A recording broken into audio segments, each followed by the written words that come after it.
Peter, how you doing today?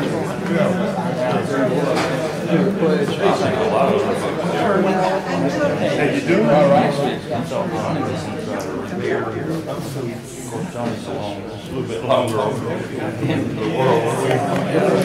Not much.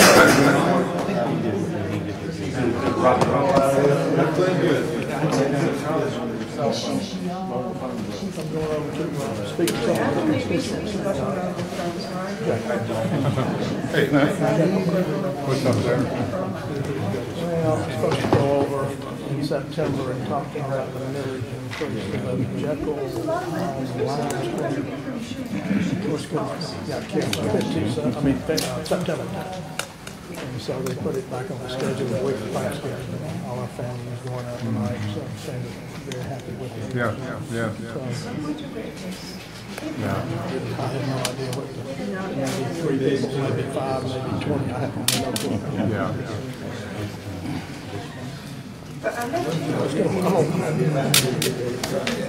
You don't have to come.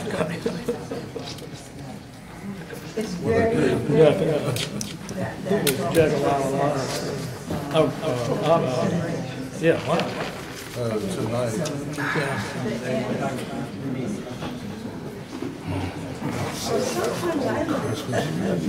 They got a good deal on their taxes.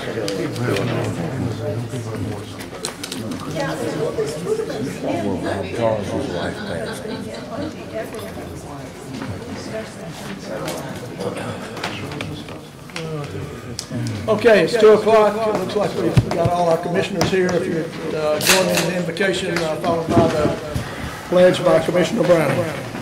Lord, we thank you so much for this day that you've given us. We thank you for the rain that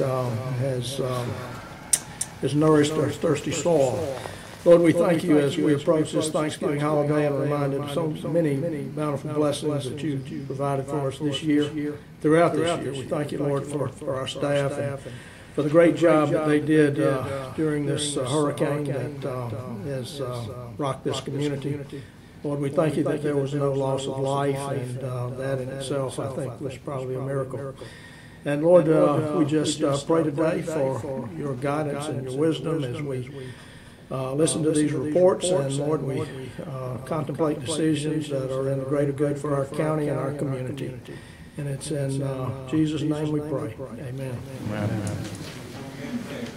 Allegiance to the flag of the United States of America and to the republic for which it stands, one nation, under God, indivisible, with liberty and justice for all.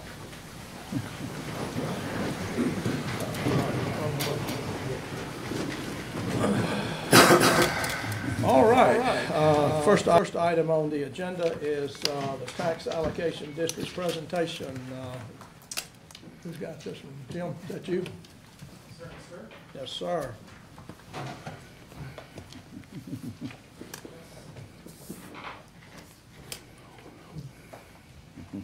Good afternoon, Chairman and County Commissioners. It's a pleasure to be here today to talk about the tax allocation. It was nearly 12 years, maybe 14 years ago, before I came to Glynn County, but I know it's been a long discussion, that the Board of Education, the County Commission, and the City Commission have been working towards this goal. In 2015, there was an election under the Development Powers Act, and the voters of Glynn County, I should say, I believe it was Glynn County or the city, I'm not sure how that was set up, but I think it was the city, there was 70% in favor vote for the creation that we would move forward with these powers. So the voters explained that they were in favor of moving forward with tax allocation to the powers of the Development Powers Act. That occurred, Mayor Harvey, myself, and Commissioner Martin and our staff went down to St. Mary's. We knew that St. Mary's was about 2 years ahead of us in the process. We used them as our model to see how they went through and established their tax allocation district. So while we were there, we learned of the Blakely Group and the work that they had done in St. Mary's. And Mr. Blakely and the work he's done throughout Georgia for a number of municipalities. And we kind of use them as a model moving forward. So So this past year, we came through and we put together a plan. I'm going to introduce I'm first introduce our staff that's here. I have our assistant city manager in the back, that's called Barber. I've got our planning and development codes director here, Ben Dice-White, Dice, and our planner, John Hunter. And we've been working together on this project to try to bring us together before the end of the year. It's our goal to do this so we can use the 2018 tax year as our base year.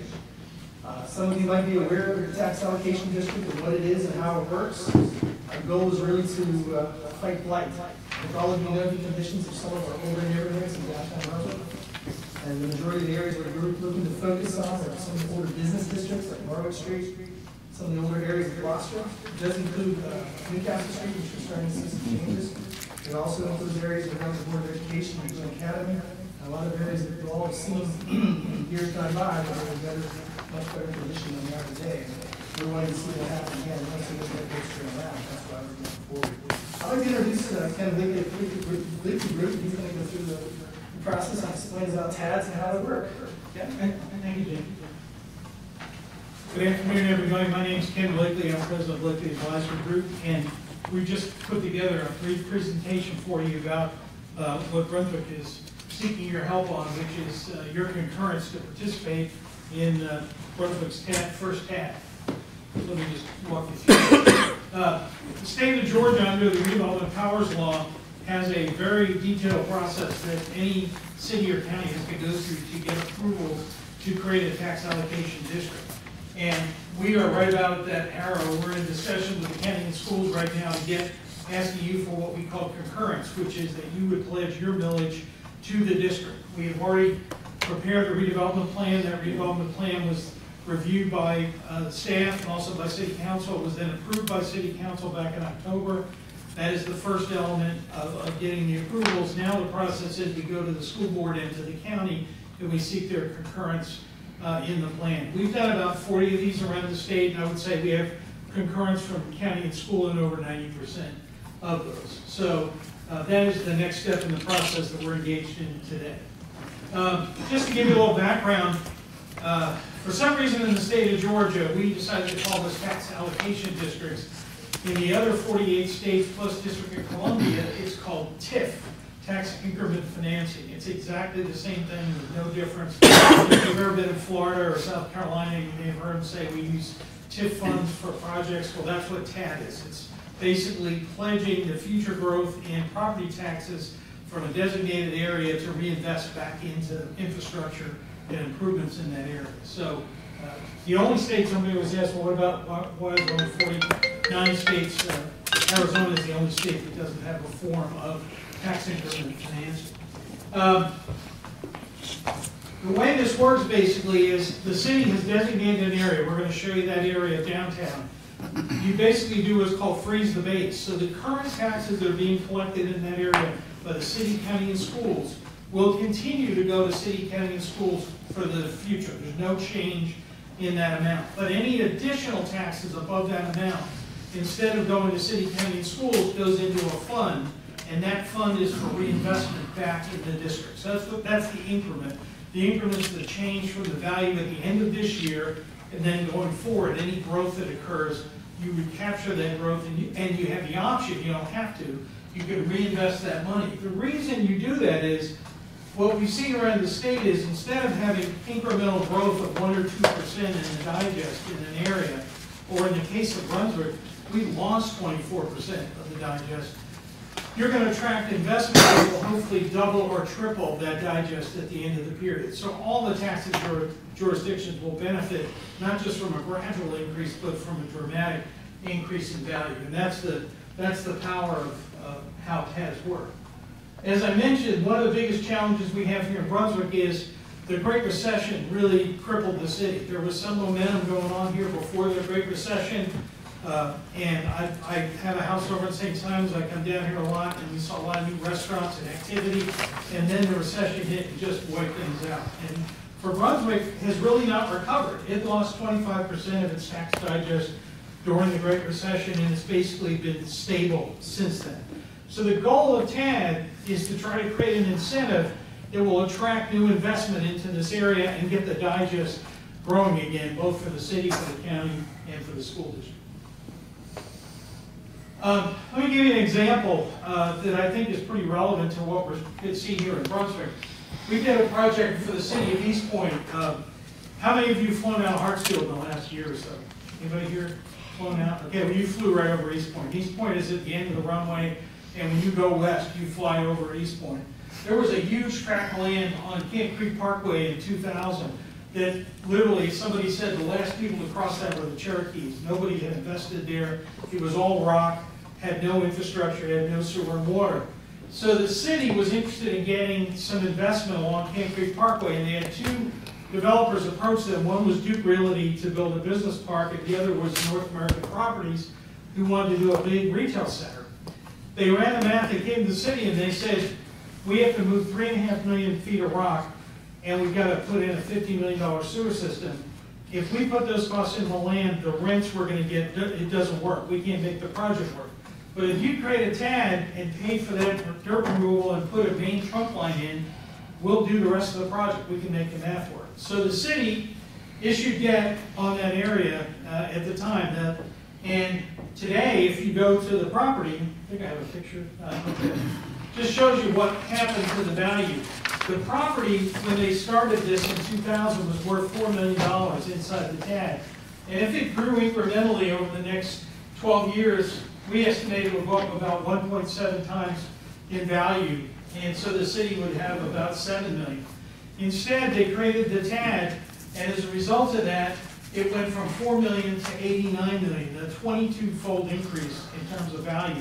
And if you go there today, go down Camp Creek Parkway on the right side, all that retail is basically in East Point's TAD, and then Duke has a huge industrial park that they did on the other side where Amazon is actually headquartered right now.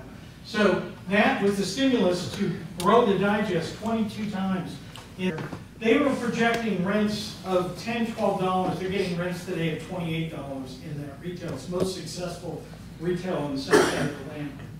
Basically, it's just been a boom. So as an example, what Brunswick is proposing is to create this TAD district, which is called cleverly TAD District Number 1.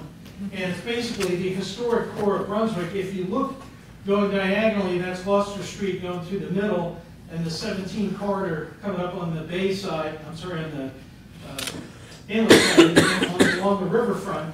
We also captured most of that land. It has 687 parcels. The total value of that area inside the black line is around $28.8 million. And it represents almost 9% of the city's tax digest.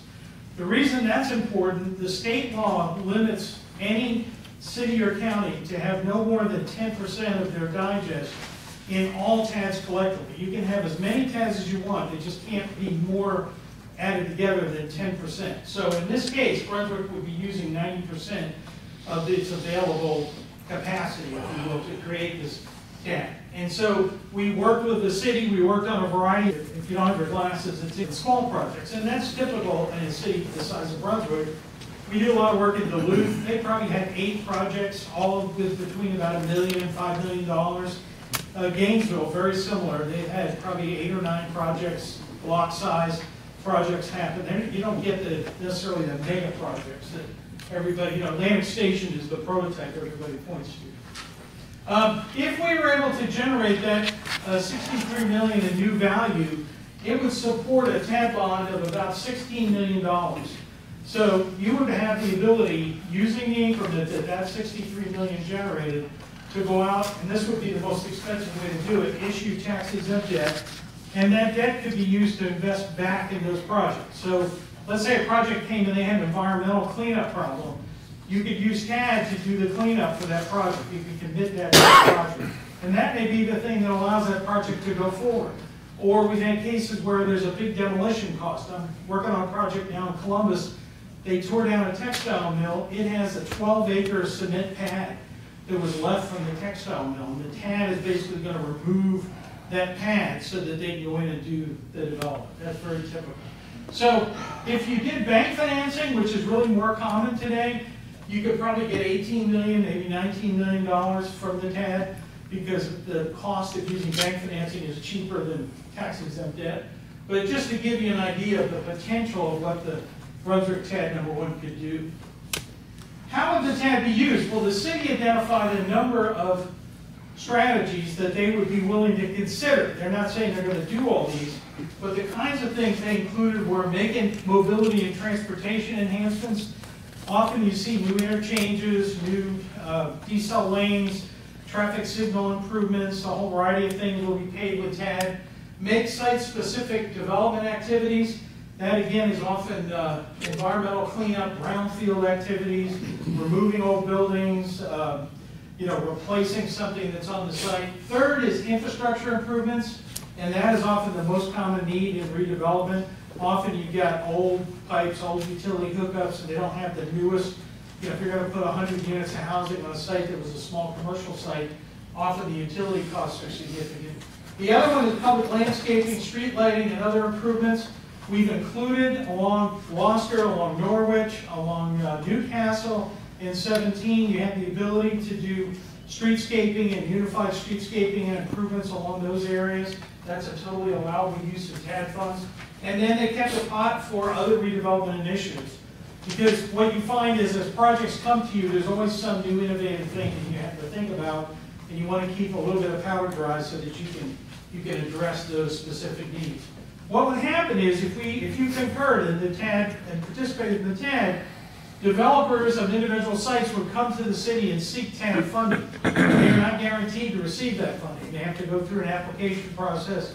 The city will evaluate that. They have the option to give them no TAD money, give them what they requested, or anything in between. They can negotiate whatever amount they think is reasonable for that project, and often it's not.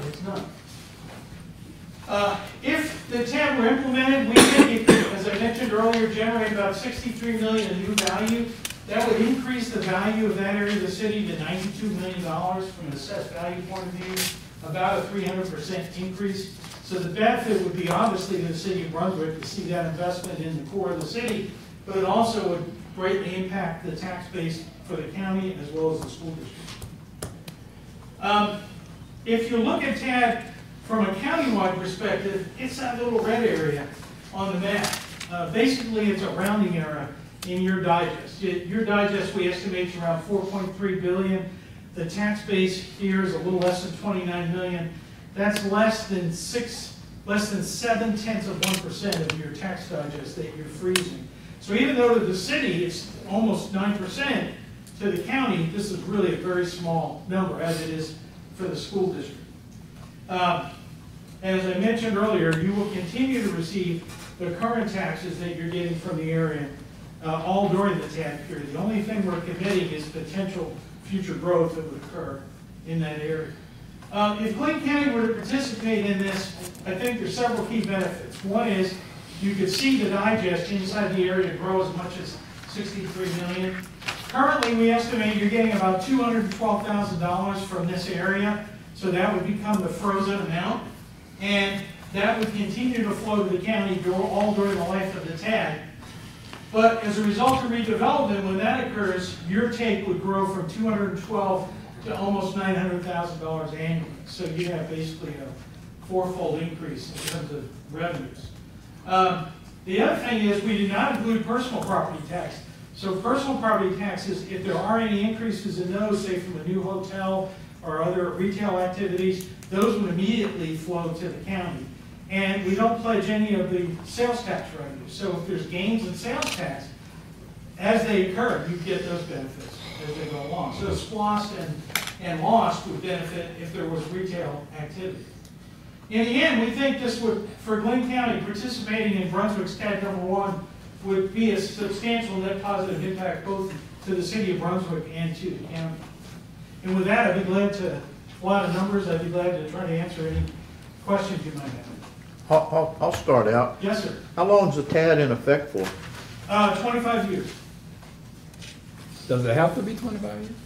Sorry. Or is that what you did your study on? Yes.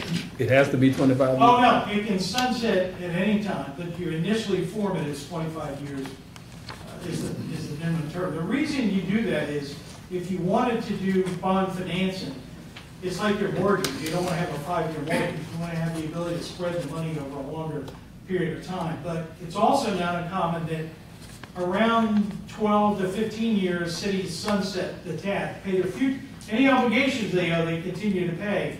But they'll, at that point, the TAD sort of had its shot, and they can sunset that TAD at that point, as long as you just commit to pay the future obligations and start to take the tax rate. The first project that you have on your potential redevelopment is a hotel and conference center. That's pretty optimistic, isn't it? Yeah, we just put it there as a, again, to be illustrative. If that happened, that's what we do in terms of the tax rate. Again, these are just illustrations of the kinds of things that we've seen TAD trigger in other places. Is Albany Street in that district? No. Am I right? Sam? It's got part of it in there. There's 2 blocks of Albany Two Street. blocks. Gloucester goes into 2 blocks. The first, which way? South or north? Both ways, One north, one south. 14 and 1600 blocks. Yeah, Gloucester right in the middle. Yes. You said the TAD lasts for 25 years. Okay, let's say for the sake of argument, despite Commissioner Strickland's lack of confidence, the hotel and conference center gets built. And it's, I don't know, $20 million, $10 million, just throw out a number. Okay. Tax allocation district goes on, the increased taxes come in based on increased values, that money goes back to paying whatever the city or has put into it for the upgrades to help them build it, blah, blah, blah. After 7 years, it's paid off. Does that property now go back to the standard tax rolls and the rest of the TAD stays in the TAD, or how does that work? It stays in the TAD until you sunset the TAD. So what happens is, to spread the risk, the TAD district is the one that collects the revenues. The fund, a project can come online and get paid off, and then the future increment from that project still goes in the fund until you collectively, city, county, and school would say, and usually that happens around the 12th year, 15th year, okay, we're kind of done with this, let's close out, let's not do any new projects, we'll reserve the amount for the balance owed, and we'll start paying ourselves the increment. But up until that occurs, because if you think about it, anybody who financed something off the project wants to know that it's robustly still collecting revenue. So the project wouldn't receive that. The project would get 7 years and then they're done. But any additional increment they create would flow back to the TAD. And if there's no other development or projects to put in, what happens to the money? It's in the bank, and so you have a bank account. No, you have a separate account that they audit and provide you information each year on. Right. And then usually what happens, if a couple of years have gone by and nothing's happened and there's money accruing, the group, I mean, think about it. The city is more at risk in terms of revenue than the county and school, percentage-wise. So their motivation is to sunset this thing as soon as they can. And usually it's in that 12-year window, something like that, because they want to get those revenues too. So, that's kind of the process. So that those revenues would disperse out to each group? Oh yeah, whatever's in there, whatever your share, whatever your millage rate Okay. was, the county gets its, the school board gets its share, the city gets its share. Yeah, I just don't want my great-grandchildren reading about the bank balance and the TAD. No, That's what I was asking. Exactly. I mean, all the jurisdictions have an incentive to close this out as quick as they can, because they want these step up in revenue. That's why you're doing it. Gotcha. That's the thing. I didn't understand how you were saying the growth from the 200,000 to the 900,000. Yeah, okay. Right now in that red area, you're getting $200,000. That's what the county gets in property tax from that area. Roughly 212 is what the county. And this is based solely on property taxes? Correct. Just on the real property tax on, not on personal property, but on real estate. You're And getting so about if- 212,000 a year out of this red zone. Right, so if, let's just say a bunch of casinos come in. and Well, if we build develop, what we and there's said, a lot of sales tax. if that 63 million of value gets added, whatever mix of things it is, you would then be getting almost 900,000 in property. So. I'm sorry, I didn't hear you, because my commissioner was talking to me. I'm sorry, could you repeat that? He was trying to pass me. Right a now, bill, you're that's getting all. about 212,000 from the area. That's the amount we free. Right. You keep getting that 212,000. All right. But let's say over 10 years, we get the 63 million of improvement. When you've paid off the TAD, you'll then be getting 900,000. So you'll see it go from 212 to 900,000. That's why you're doing TAD. If you didn't have it, it might go 212, 224, gradually grow. You're trying to get like a fourfold increase. Plus, you can get the sales tax and the personal. So all the sales tax go as is. It's not touched by the TAD. It has no. So if, let's say we have retail here and we generated, I pick a number, 100,000 more sales tax between your loss, that'd be a Boston splosh, right? You have 2 pennies. That revenue immediately goes to you. That's not part of the TAD. The TAD is only property taxes. And you can use the Which is different than other states. A lot of states include sales tax. You can use the projected increase in taxation for collateral on a loan. Yes. To start this off. So that's how you would do it. So if you had a developer came in, Richard said he wants a casino, so if you had what's built Alan said a casino. And it's a $10 million project, and I need $4 million to make it happen, then the city can project, we can project out what the increased tax revenue, or go to a bank, use that as collateral for the loan. Yeah, without getting too much in the weeds, you got 2 options there. Yeah. The city can go do the bank loan and give the money to the developer. More commonly, what happens is they do a pay-as-you-go, and they say, okay, let's say your property taxes, I'll pick a number, 200,000 a year, 100,000 a year. We'll rebate you that 100,000 for 15 years. That's $1.5 billion. They go to the bank and they finance off that money. Gotcha. The developer. You can do either way. The developer does. So the city. Developer can, or you as a city can. You have either option. Okay, right, but if the city wants to just do the rebate piece, They can just do that. they let the developer handle the rest of it. That's pretty much, that'd be the most typical example. Some cities go, Duluth, for example, they have a deal with one of their local banks, and they go finance it through the bank and sort of control it, and then give the money. Was there any discussion about gentrification of the neighborhoods, these low-income families, as this district comes up? Well, two things we try to do. There's very little residential in the boundaries, because we generally try to stay out of residential areas for a couple of reasons. One is we're not trying to drive value up in those areas, and we're typically focusing on commercial redevelopment as part of this. Now, you might get some improvement in value in the surrounding area. It's called the halo effect, where if you start investment in this area, people start saying, hey, this is a pretty good area, maybe I'll invest. The challenge for all these neighborhoods is values are down 24%. So I think stabilization is a more likely outcome than gentrification. So you're trying to stabilize the drop rather than, you might get a modest increase in the future. But what you're doing too is you're creating a new source of revenue in the city, which helps them defray raising taxes on the residential side. So the general effect is very modest on the residential. Who's responsible for the day-to-day cash flow and auditing and reporting of, pardon me? Great question. Oh, thank you. Who is it? The TAD is the city's vehicle. Your involvement and school board's involvement is just to participate and concur. But the city has responsibility to administer and operate the TAD. Now, they have to report to you at the end of each year an audited financial statement on the TAD fund. What the balances are, what's in the fund, what's been committed. So you get an accounting every year of where you stand. But it's just like if you had a TAD, if the county wanted to do a TAD in the unincorporated area, you're the responsible party. It's whoever creates the TAD is the administrator. They're called LRAs under the law. That's the local redevelopment agents. So the county could do its own TAD. Yeah, the county can do TADs in unincorporated parts of the county. Absolutely, you would have to have a referendum to approve the county having those. But sure, counties or cities can do TADs. So Jim, who in the city would in fact be the person in charge of this, or the committee in charge of this? Who is ultimately responsible? The city commission, based on the documents that created it, would sit as the TAD board.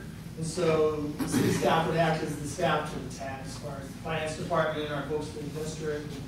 Go through our purchasing procedures, everything else we do is go. Then I understand you all are anticipating collecting your own taxes next year? Yes. Is this going to be a lot to handle as you embark on that project, or is this not going to be any? Next year it's going to be very easy because we're going to be creating the base year, so there's not going to be a value in the first year. There's no money to collect. You set the base.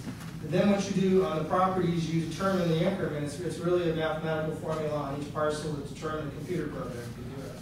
and then determine based on the valuation of the increment of value is a $100,000 building down to $102,000, and the TAD gets the taxes on the $2,000 each building as it incrementally go on. So no, it wouldn't be very difficult to do. It would also have to be done though at the county level, because that's where the taxes for the county government and the Board of Education come through. Once the formula and the parcels are identified, it's not a difficult thing to do. Tell me about the land bank. About 8 months ago, we sat in here and we argued about whether the land bank made any sense. And the land bank's a way to deal with blight and dilapidated property and increase the, you know, the development, the green space, et cetera, et cetera. Are these at conflict? Has the land bank done anything? Tell me where we stand with that. Well, the land bank is a different mechanism. It's to clear up ownership of properties that have become abandoned. Right.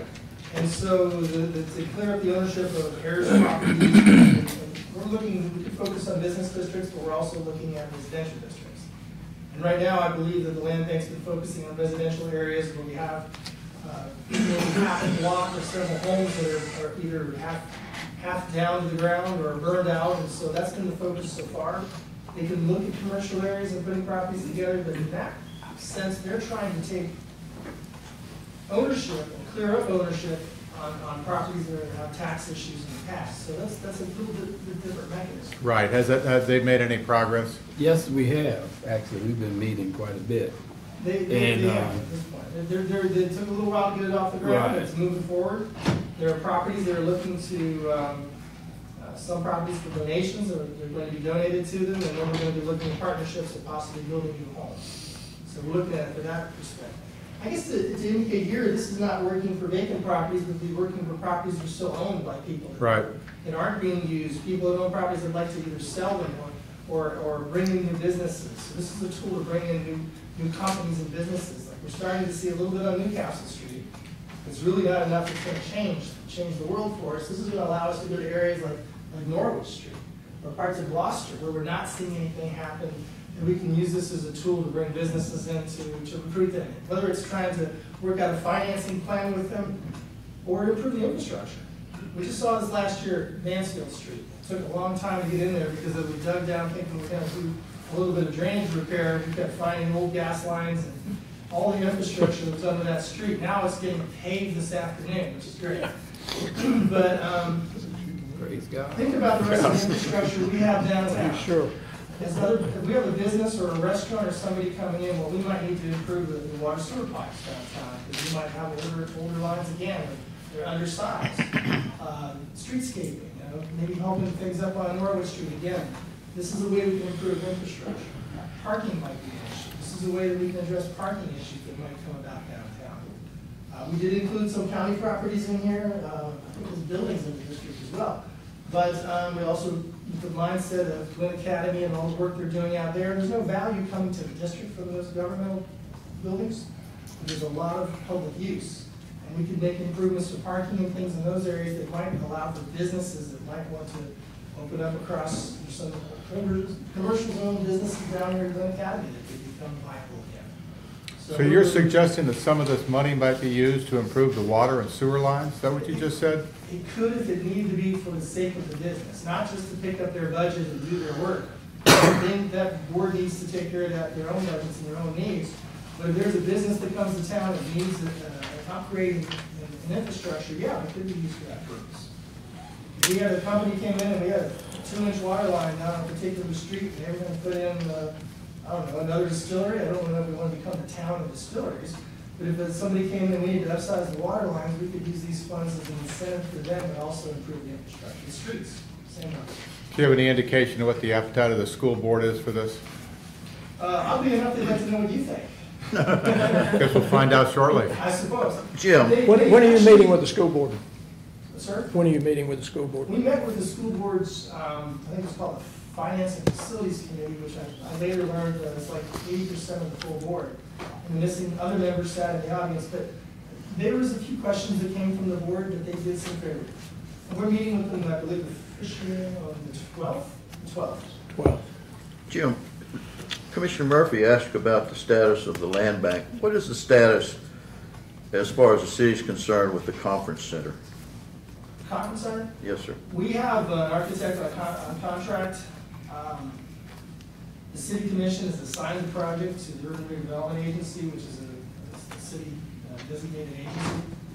And they've come back in the proposed design that they would like to build something larger. We're getting off on it. Let's try to stay focused on this TAD if we could. I mean, that's a whole nother work session there with the conference center, and we've certainly a lot of debate on that. But if we could stay focused on the TAD here, I think it would be helpful in light of the fact we got about 10 things on the agenda this afternoon. Didn't mean to cut you off, Commissioner. Any other questions? Yeah, you did. Well, that's okay. I've done it before. I'll probably do it again. We're glad you did, Bill. And any other questions for, okay, so what's the next step? Mr. Chairman, the next step would be to have this item for approval Okay. At a future meeting. Could be the first meeting in December. Okay. And Jim, you'll just have to tell me what documents need to be on the agenda. That would be the next step for your consideration. I have a question on that. On the agenda, it says discussion and consideration of voting on the following items. Why can't we take a vote today? Just see if the commissioners are prepared to take a vote, just go ahead and vote on it. Yeah, I mean, y'all know I'm in support of Go this. ahead and do that. Yeah, I'm good with it. yeah. We'd like to do that, that's fine. Vote on it. I make a motion to approve. I don't know what the proper motion would be, but I want to make it, I'd like to make a motion to approve The concept of TAD. the county's participation in the TAD. Hey, look, so hold on the just a city can move forward. I don't think you'll have the necessary documentation in front of you to approve this yet, but I think if you want to endorse staff to have it presented to the board at a future board commission meeting, I think that'd be appropriate, just because I don't think we have the resolution or whatever We need a documentation. resolution. So you'll have, so I recommend that, I mean, if you'll want to have a sign of support for it, and take that and just have it Okay. separate forward, I think that's fine. Okay, I'm good with going forward with the proper Yeah, let's- documentation. We can have it on the next, Yeah, our next December meeting. whatever it is, 2nd, I think, or 7th. 7th, yeah, Pearl Harbor Day, that's right. Okay, All right, everybody good with that? Okay, sounds good. you happy? Mr. Brown, you gonna withdraw your motion? Cause it, He just withdrew it for me. Just withdraw it for Thank you, council. That's all right, okay, thank you very much, that's a great presentation, and this could be very aggressive and innovative and exciting for everybody, hopefully. All right, second item on our agenda is report from United Way. Rich Siegel. Thank you. I can't believe that. Escape.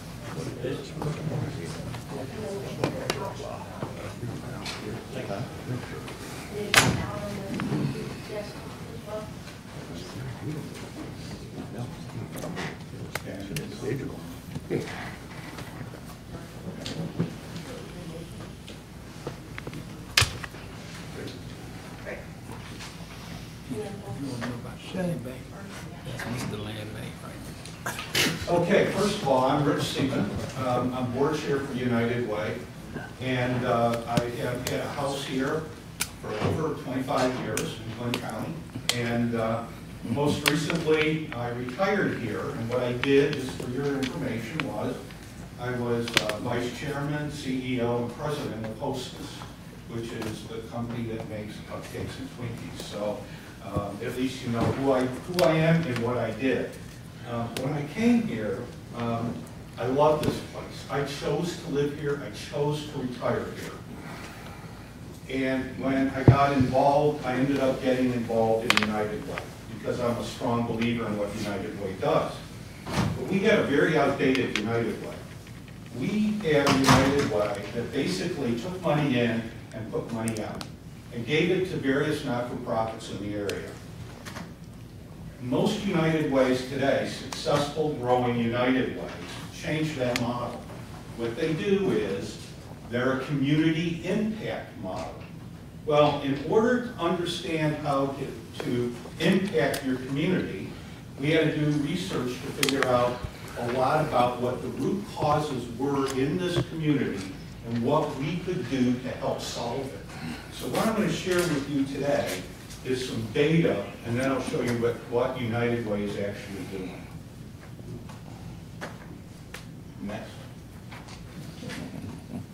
Pardon?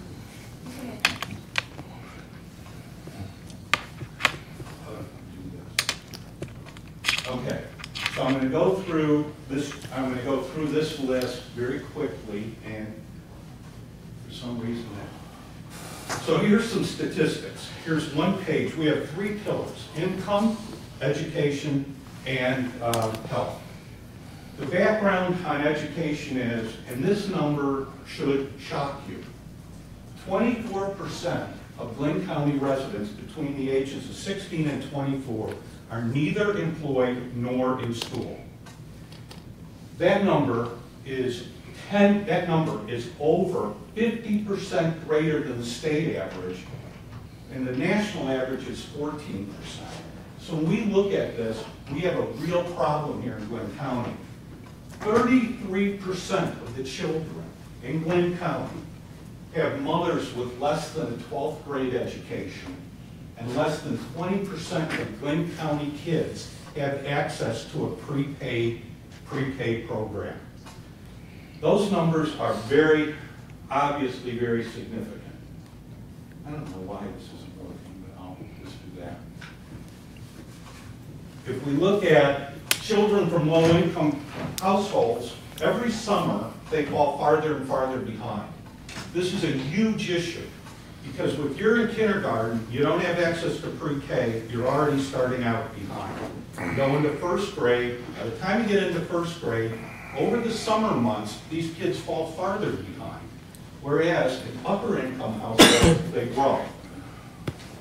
Negative progress actually accelerates through grades 1 through 4. So by the time the kids are in 4th grade, they're so far behind the learning curve, they don't have a chance to succeed.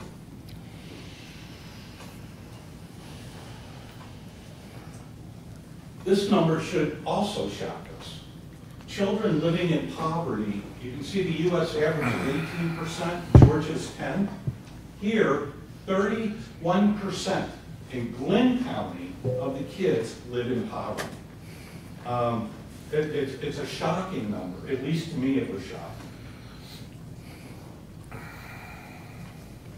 If I look at health, these are some background aspects on health. I'm going to share some numbers with you. Our county has over 3 times the number of teens in detention as to the state average.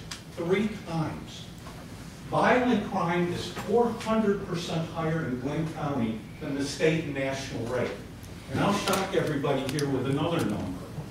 Glynn County, actually it's not Glynn County, it's Brunswick, is the 21st most dangerous city in the U.S. between 10,000 and 60,000 residents. And if we look at violent crime, we rank 11th, and that's in the whole country. That is not Georgia. That's the country. The numbers I just quoted you, I'm seeing a question mark. The numbers I just quoted you are from the FBI from 2016. There's over 30 street gangs and over 150 street gang members that are known. Teen pregnancy in Glynn County is over double the state average. Let me share with you some of the implications of that. When you have teen pregnancy, what happens is you have children that are born prematurely. They don't have proper prenatal care. They may have been subjected to drugs. A very high percentage of kids born to teens end up having lifelong illnesses of some sort that require hospital care. And guess what? If you go talk to our hospital, they know this is a big problem here. If we look at an interesting fact, everybody thinks, oh, well, crime happens at night. The highest portion of crime in our county occurs between 3 p.m. and 6 p.m. Those are the after-school hours.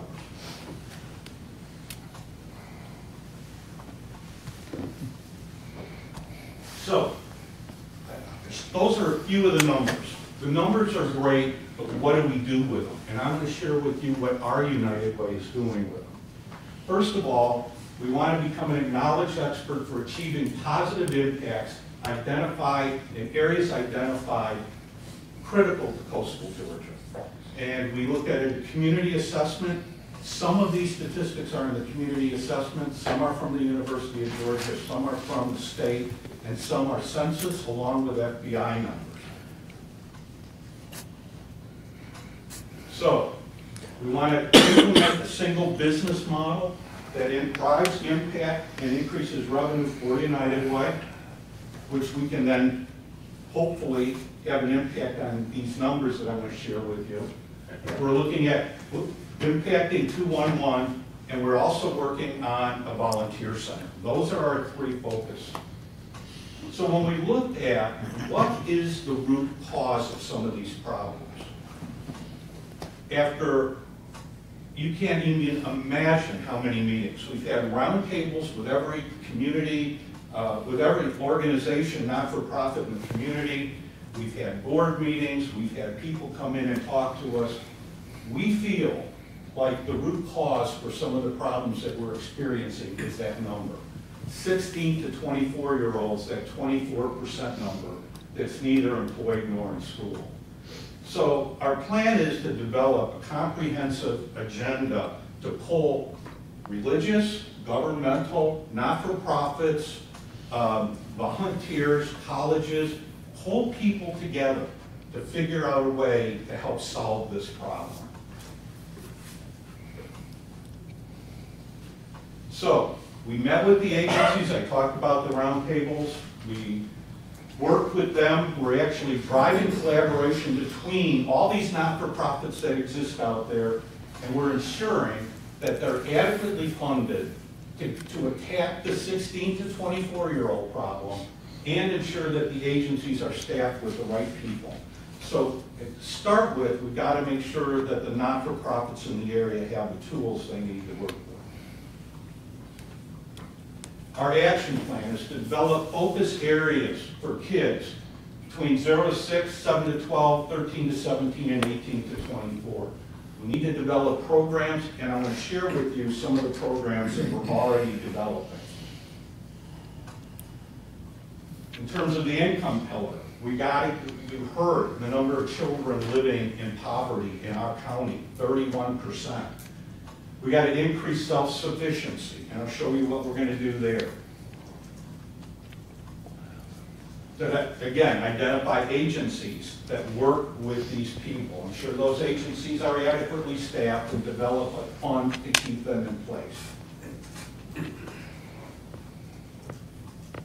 Our health pillar, it's the same thing, 16 to 24. The action plan is to develop collaboration. I'm not going to beat this one up. And it's to drive collaboration between the agencies, making sure that they're properly funded. And we're focused on, obviously, reducing drug use and crime rate.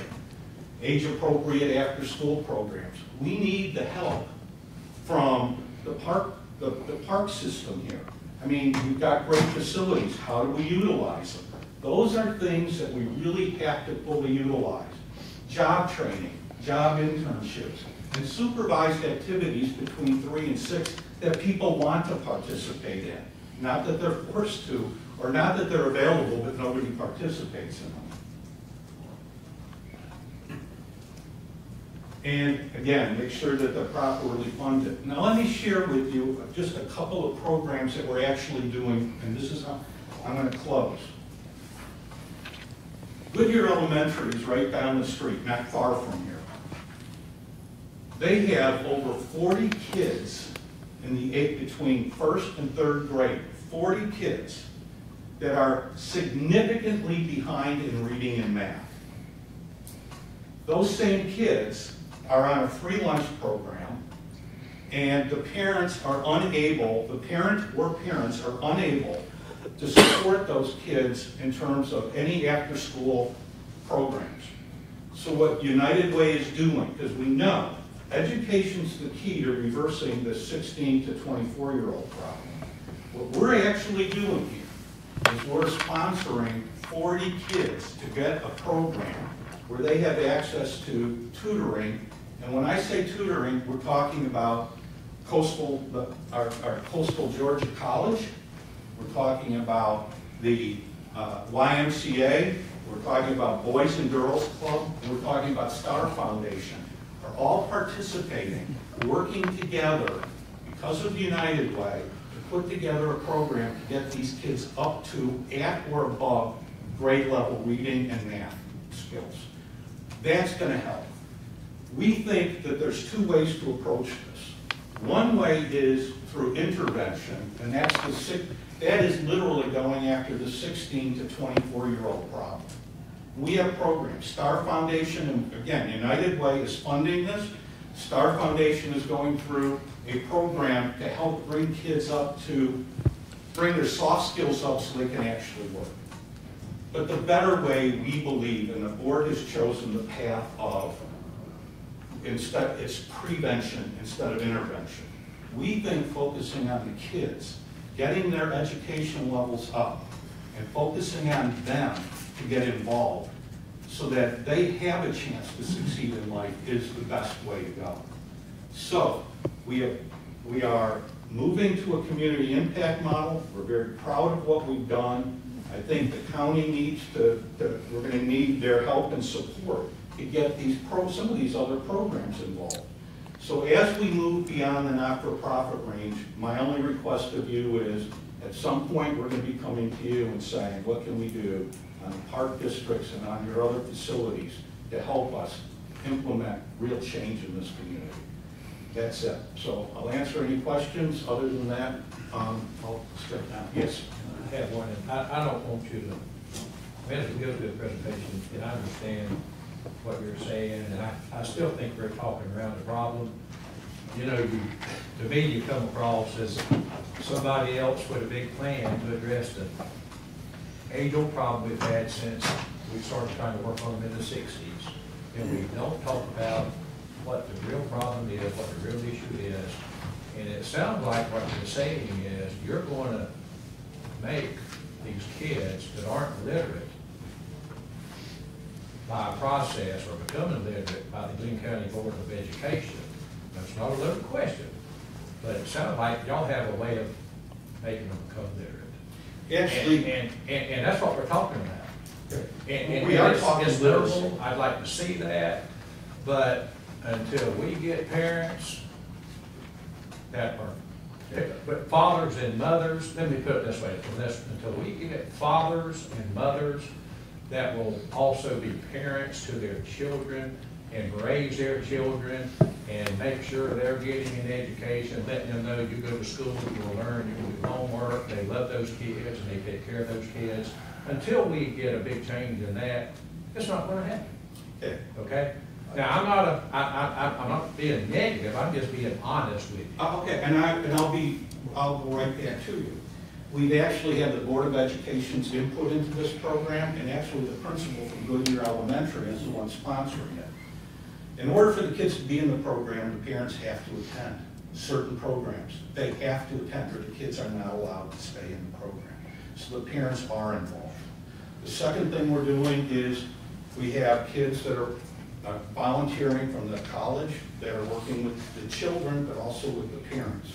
I said this is I just want to be clear. This isn't just tutoring the kids. This is YMCA, Boys and Girls Club, Star Foundation, all working together collaboratively with the families to help these kids get a jump start. Now, what we're doing is we're testing. We have it set up here, a control and a test. The test program is Goodyear. We also have set up a control school, so that we can compare the results to make sure that what we're doing truly has an impact. But the one thing we know is, and we're positive of, there is a correlation that if kids aren't successful in school, they aren't going to have a chance later in life. And we've got to give these kids a chance. And I agree with you wholeheartedly that the parents need to be involved, which is why we're driving parental.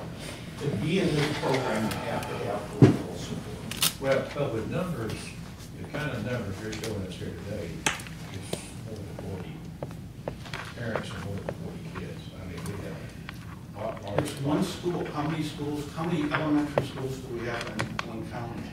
The point here is, and this is only one program that we're doing, but the point is, if it works at Goodyear, why couldn't we replicate it elsewhere? And that's the point. That's why we're testing it.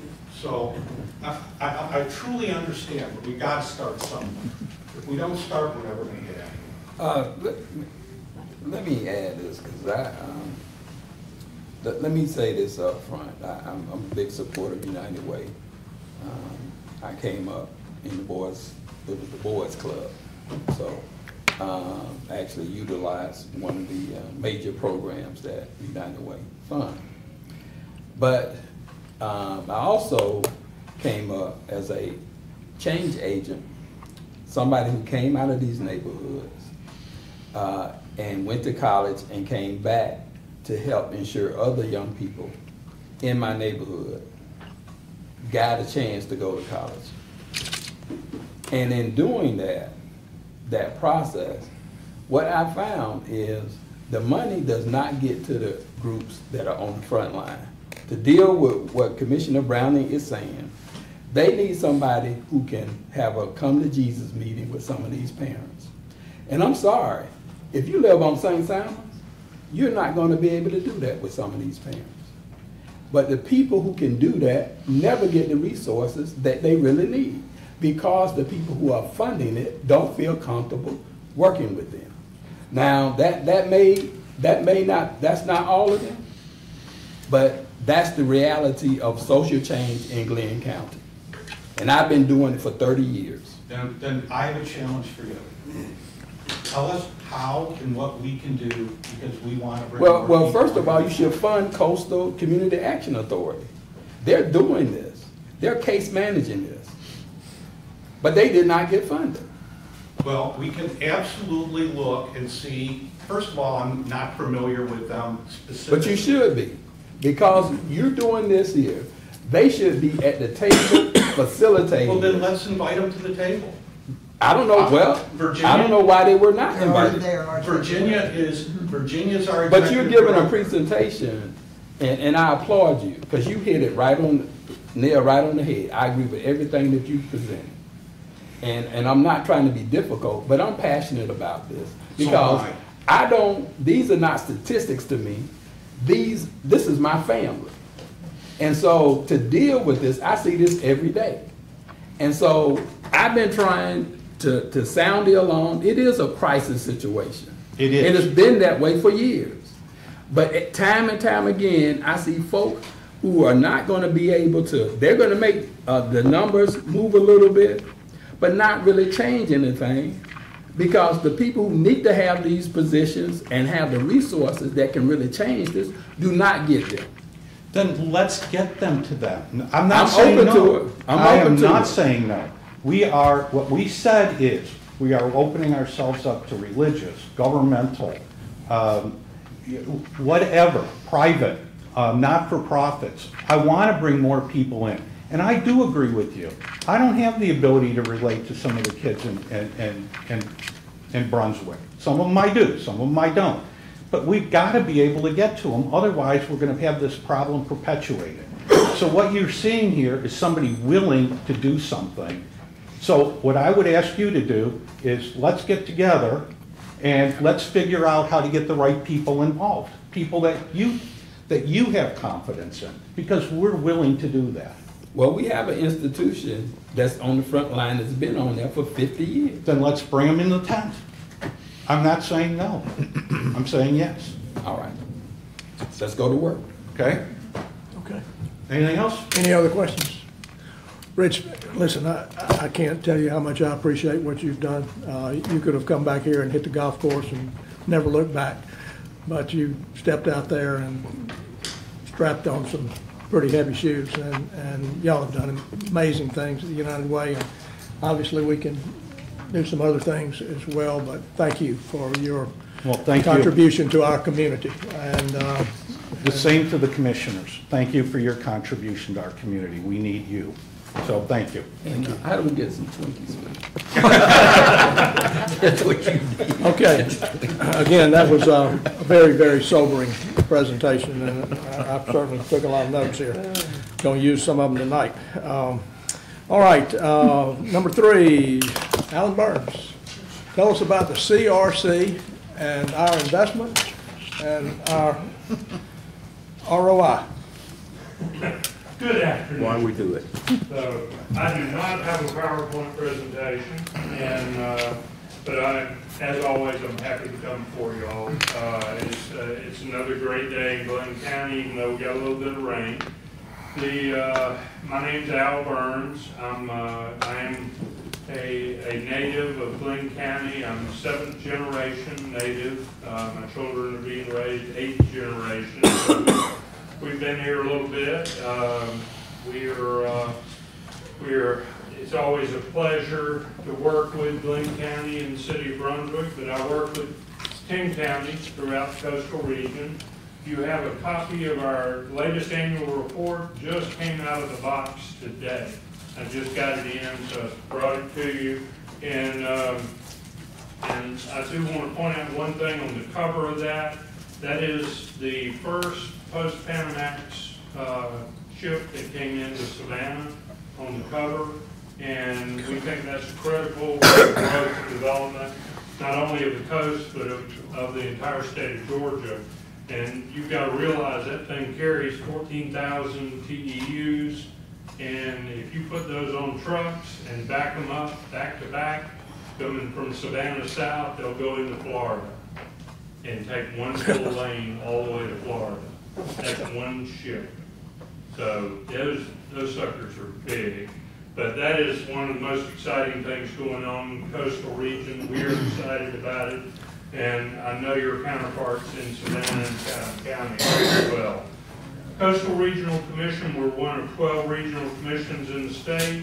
I've been here as executive director for about 10 years. The CRC's been here since 1964.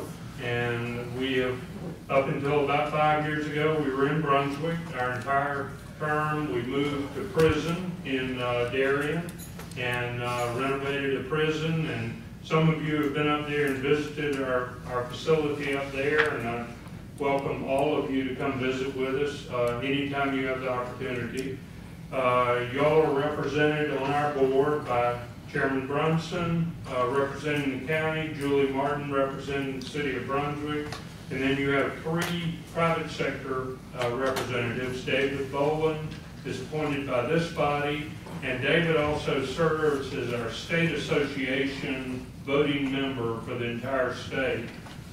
Very honorable position for him. Sean McVeigh is appointed by the city of Brunswick, and then Dan Cody, who's a previous chairman of our organization, is appointed by the Speaker of the House. So you have 5 voting members on our board out of 39 members, and that's as many as any county has in the region. We operate a couple of basic services, aging services, transportation, everybody knows the little white buses, planning, economic development, grants, GIS, and information technology. And I want to talk about a couple of things that we do in each of these areas. Some of you have been up. We have a Tools for Life Learning Lab in Darien.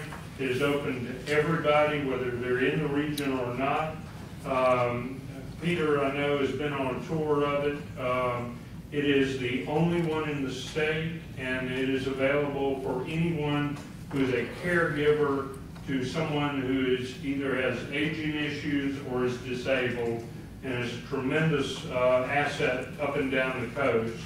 We operate care transitions. We work with the hospital. We were the first regional commission in the state to do this. Y'all's was the first one in the region as a test case, working with, and I still call it Brunswick Memorial Hospital, working with them to keep seniors who have medical issues, to help them transition out so they don't bounce back within 30 days.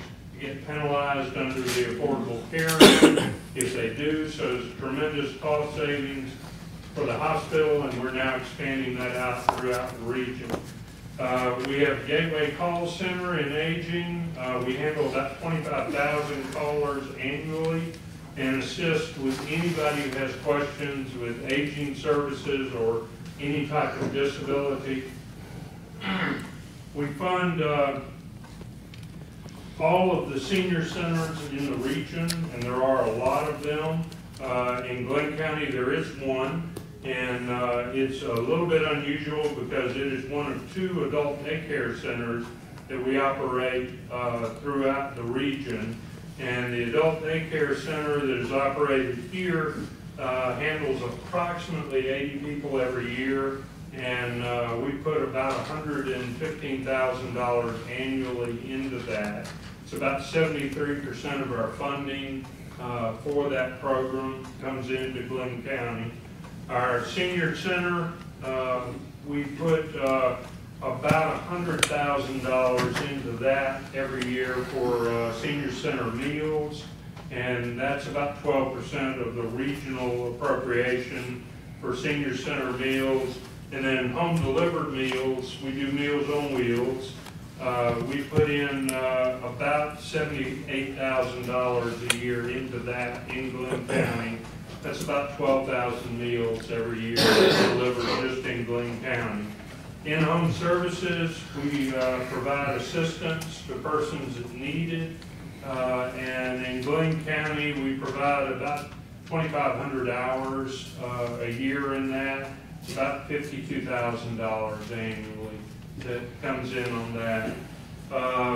We also have the only resource tied in with FODAC, which is Friends of Disabled Adults and Children. We are a receiving and distribution center, and that is gently used devices for persons who have disabilities and renovated devices. And we work with Atlanta on that. FODAC is in Atlanta, and we're a primary distribution point for them for the coastal region, and provide that at free and no cost for most cases in there. Our current waiting list for aging services in Glynn County is about 60 persons. Now, I'll say that, and Bill has heard me say this in meetings before, the state will not allow me to put the real number out there. That is an artificial number.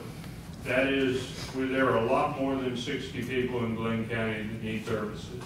But with our limited funding, and we got cut $350,000 out of the state this year, we have no way to serve any additional persons at this time. We also do transportation, and again, we have the little white buses. We run about 130,000 trips annually in the region. We have 65 buses. This is true transit.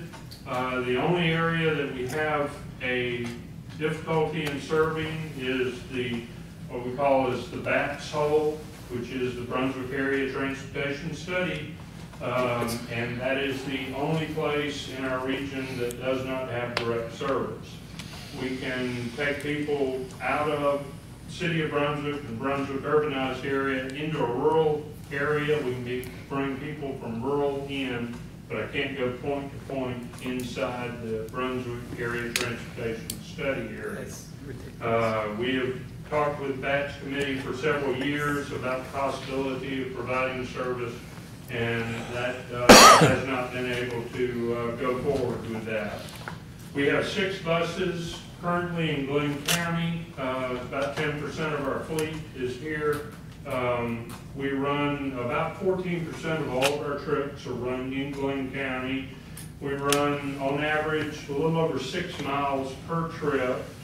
Now, the county, since you mentioned ROI, Mr. Chairman, county puts in about $25,000 a year for transportation. If you look at that on a per trip basis, that's $1.40 per trip. If you break it out on a per mile basis, that's 22 cents per mile. I don't think we can get any more efficient than that. We'll keep trying, but that's about as efficient as we can be. Planning, economic development, grants. We do have 2 grant writers on staff, so anytime you need grant work done, please call on us. We do a lot of work throughout the region. We do comprehensive plans. We're doing all of the comp plans in Camden County currently, Camden and all 3 municipalities. We're doing Darien and McIntosh. We're doing Bryan County and several others throughout the region. It is the season for comp plans. We do grant plans, and that makes it very easy for us to understand exactly what you need, and we can plan out for it. We also send out information, send it to Bill and Alan on a weekly basis if there are available grants. So please let us know if we can assist anyway with that. We have been working a good bit recently, getting prepped for BRAC-based realignment and closure committee out of the federal government. That is coming. And we do have Hunter, Stewart, Townsend, and Kings Bay that have a tremendous impact on Glynn County and the entire coast. We have a little over 70,000 jobs tied into all those bases combined.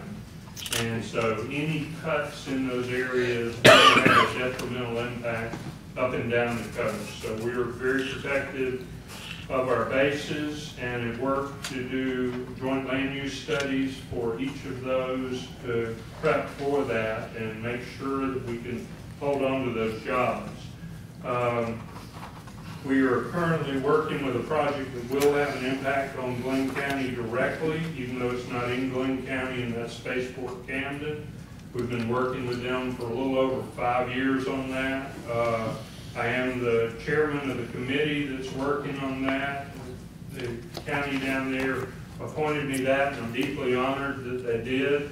But the economic impact, because it is in the northern part of Camden County, a good bit of the economic impact will be on Glynn County, and it will be a tremendous impact once we get through all of the environmental impacts and get ready to actually launch. And we did our first launch this summer. Vector Industries launched a prototype rocket, and it's highly successful. So we are very excited about that going forward and working with not only Vector but other companies as well. We're working on the East Coast Greenway. The state has put some money into that. We've had, we're in the 2nd year of that, and so far we have 4 projects in Glynn County on that, 2 working with Jekyll and 2 working with the city of Brunswick. So we're glad we can assist with that, and that's bringing additional money into the region. We have done a lot of different things throughout the area. We do strategic planning, we do training up and down the coast.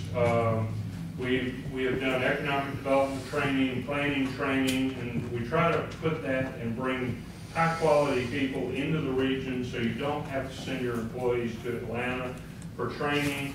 And starting in 2018, we are about to launch a joint effort with Armstrong University to do cybersecurity certifications. And we will be doing those in Darien, so you can send your IT people in and anybody else to be certified. And this certification that you can't get anywhere within driving distance of us currently. So that's going to be a major improvement for being able to have people trained here, and something that is critical going forward.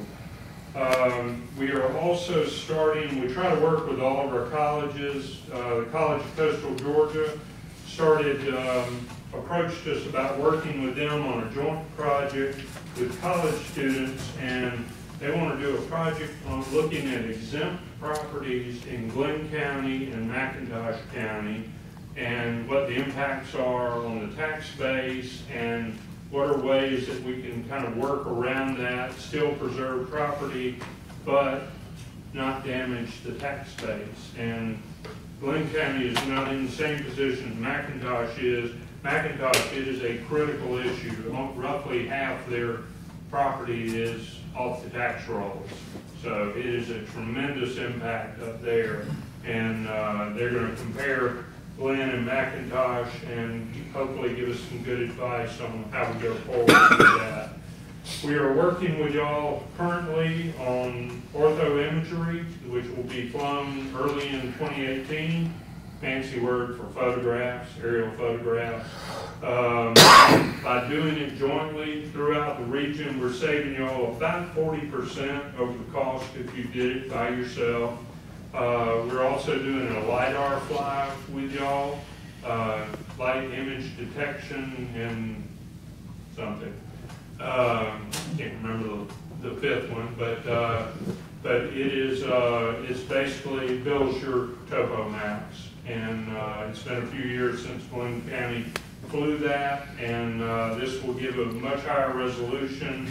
And again, it's coming in about a little over $100 per square mile.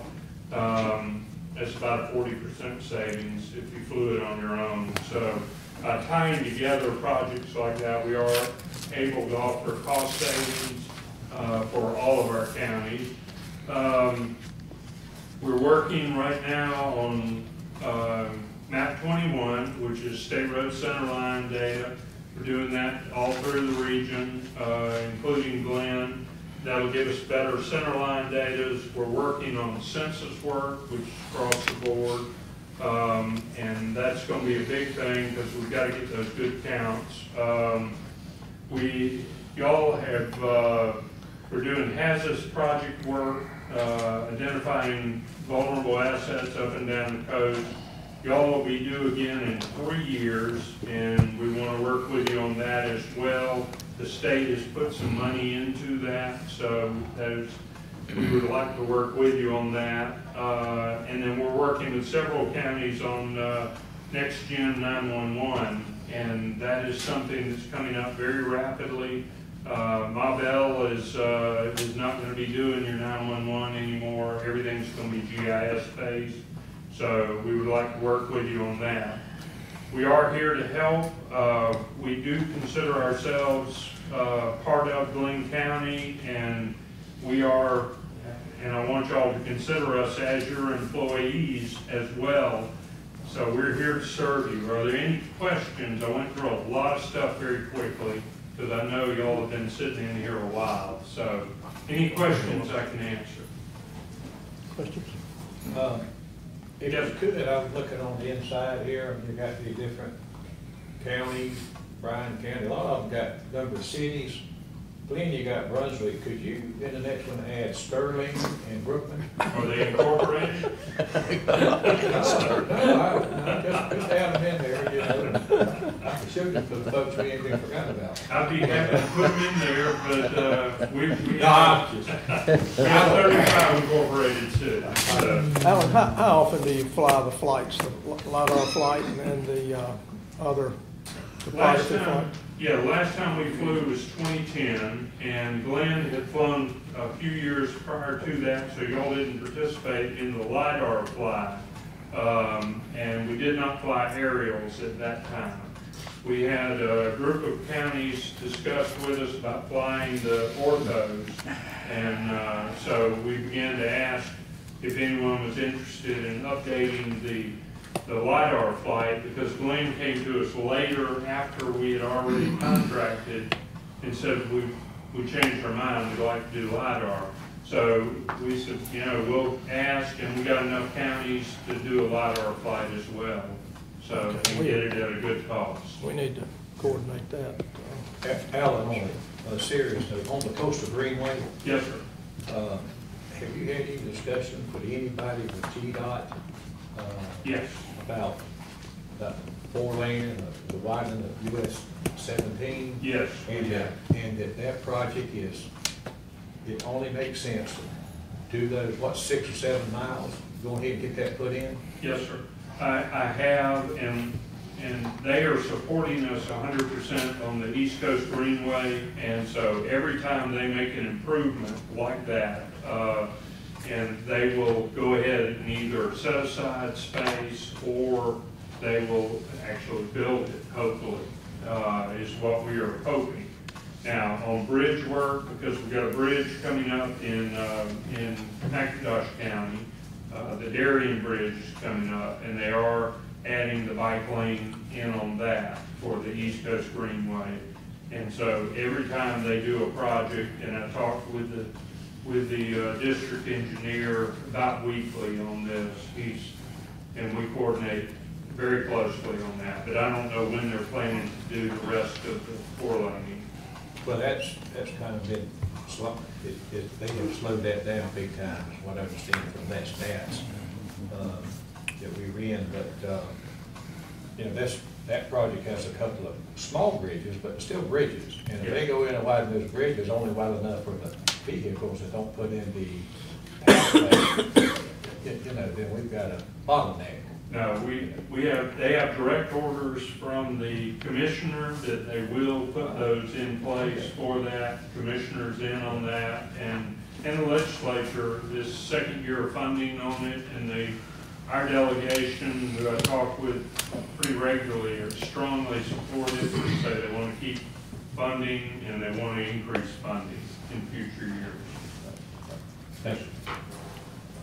What is your total annual budget there, Alan? It's a little under 12 million, and we get it's about 800,000 of local dollars, and we use that to match that other 11.2 that we get from outside sources. $800,000 of local dollars. Help me figure that out. What do you mean by that? That's, you pay dues. Right, but that's $85,000 a year, thereabouts, correct? But I'm talking about region-wide. So you're talking about all the counties Yes, involved? Yes. What else does Glynn County pay to the CRC other than that? Just the transportation, $25,000. $25,000? Yes, sir. And so those are the only two. Those are, so our base dues of 85 plus the 25 for transportation.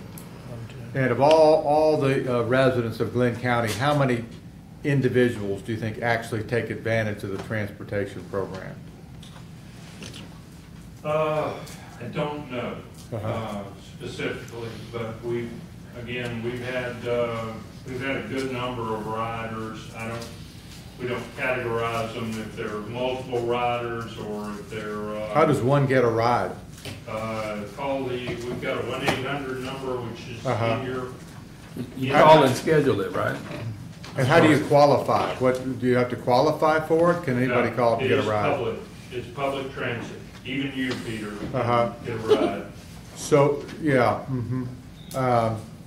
just I think some of these transportation issues are talked about frequently around here. I just can't get my head around, the issues and the problems. So basically, you're saying there's almost like just call up and you get free transportation. Is that what you're saying? It is not free. What does it charge? It's $3 one way anywhere in the county. Each time you cross the county line, you pay an additional $3. So if it's $3 anywhere in the county, it's basically free. But so anybody can call up and get that. And what's the scheduling time for that? We just need advance notice, and the more advance notice you can give me, the better, because we only run 6 buses here. So. And yet, why is there the animus that you suggest exists between BATS and this program? What's the issue? What we're able to do is a little bit different than the urbanized system. We're able to draw in some additional funding sources to reduce your costs to where that 22 cents per mile. On BATS, it's strictly a 50-50 on the urbanized funding. So if you're talking about a $400,000 system annually, it's got to be $200,000 of local dollars in it. So it's a dollar for dollar match. And that's always been the stumbling block, is the funding of it. Alan, have you all looked at, because I concur where I think Peter is going with this transportation, which is certainly something that's everybody's been talking about and it's been battered around, excuse the pun, for years. If we know that $400,000 would get us transportation within the city where most of the poverty is and folk are trying to find jobs, and then that's not something that's insurmountable. It's a lot of money, but what kind of, has there been any discussion with the, I mean, I've been to a couple of the BATS meetings, but. I go before BATS about once a year they invite me to come talk about how this will work, and we've put several proposals in over the years on, and I'll be honest with you, 400,000 is about as small a budget number as you can get to run, and that's not a lot of routes. Transportation is expensive. But it could get us started. It could get you started, and that was just some simple routes inside the city of Brunswick, connecting downtown out to the mall area, the hospital, and the college. And it wasn't what you would think of in like a MARTA or a CAT in Savannah, where you have them on basically every corner. But it would be a start, yes, sir. And there is a need. We do have a lot of people in Brunswick and in Glynn County and all over. Well, it's a healthcare. Every meeting I go to, sure. Going to the presentation by the United Way, that folks can't get from the south end to healthcare at the hospital. Commissioner Booker, if I could just provide you an update from the BATS system. They formed a subcommittee. It was Mayor Harvey, Commissioner Browning, Bryn from the city, and myself, and we looked at the most recent proposal from the city to go back to the MPO with recommendation. And there weren't concrete numbers about what is the need, what are those numbers, what is that $200,000, how many people is that transporting? Because as Alan said, that gets you some limited routes, and these days there are other issues. Some communities are just going with Uber and things like that because of the flexibility with it. And so we went back to the committee and suggested there are MPO funds that can pay for an actual study to quantify the need, to quantify exactly the location of the need, and help us better understand what we need to serve before the committee starts looking at options for how to meet that problem. So, and Pam, I know you're just not working on this, but you mean to tell me all these years we don't know that information already? That's not in the study somewhere? I could not find it. And with Uber and Lyft and these other transportation options, it adds a new element. The CRC is absolutely, their transportation is a great service, especially in rural communities where you have great distances. You have to travel and not a concentration of population. But when we looked at the most recent study and met as a subcommittee, we felt that it was important to include those. To include that and to just quantify, is it people, you know, some people tell you it's getting workforce out to St. Simons. Some people tell you it's getting people that don't have transportation to the hospital. And so just quantifying who needs to go where and then what's the best solution for that. And that meeting was just held, and Alan, I apologize, I didn't follow up with you. That meeting was just held last month. Okay. So moving from buses to bikes, tell me about this Coastal Greenway project. My understanding is there's an effort to sort of make it an entire East Coast project. Yes, it is an entire East Coast project. So what is there any hope for this to up here in the counties of Georgia within the CRC along our coast, or what's the holdup if there isn't? We're in the second year of funding from the state. And what kind of numbers are you talking about there? They're putting 100,000 a year in it, which is not a lot of money. Right. And, but what we found is, we've had several that have put more money into it to, in matching dollars. And we've put that out to every county and city on the corridors. And, it's basically the 17 corridor is where it's gonna go. And we've had a lot of interest in Camden County and in Chatham County. They're putting the most of local dollars in. And then City of Brunswick has matched us a little bit better than dollar to dollar. And Jekyll has also gotten some money into it as well. So, and they're working on building a connector to their trails that will tie into the East Coast Greenway. So are we waiting for the GDOT to get that 17 project going before we see any of this in Glynn County? Well, you've got some along 17 in Brunswick that's already been built with some of these dollars. And they're planning to build some more. We just asked for additional funding for this year through us, and we're working with them on that. How about north of the Torres Causeway going towards McIntosh, which seems to me to be like, you know, the biggest danger to anybody that want to ride a bike? Are there any hope that anything's going to show up there? We need the county to help us on the unincorporated areas and bring us the projects with some matching dollars, and we can get some state money for that. But we're hoping, and William Ligon was one of the chair, he was Senate chair over this committee initially, and he is very strongly pushing that. So to get more money in the coming years. So, but we're still going to need the county to go ahead and start doing the preliminary planning and engineering on where you want it to be, and then we'll work with GDOT and we can get some money out of the state for that. So. Any other questions for Alan? I know we've got about a double agenda today. I don't know whether it's a hurricane or Thanksgiving or whatever. Alan, thank you so much for all you do and all your information. Happy Thanksgiving to you as well. All right, next item is citizen survey. And Catherine, is that you?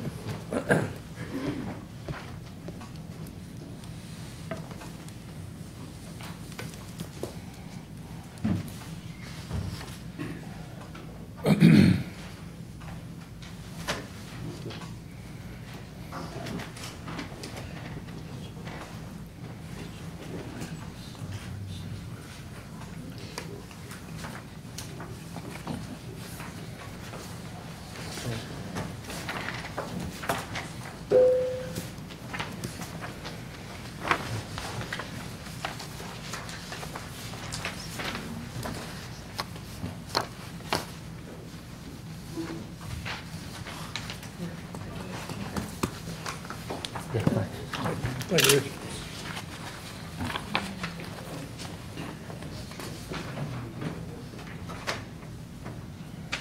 Good afternoon, Commissioners.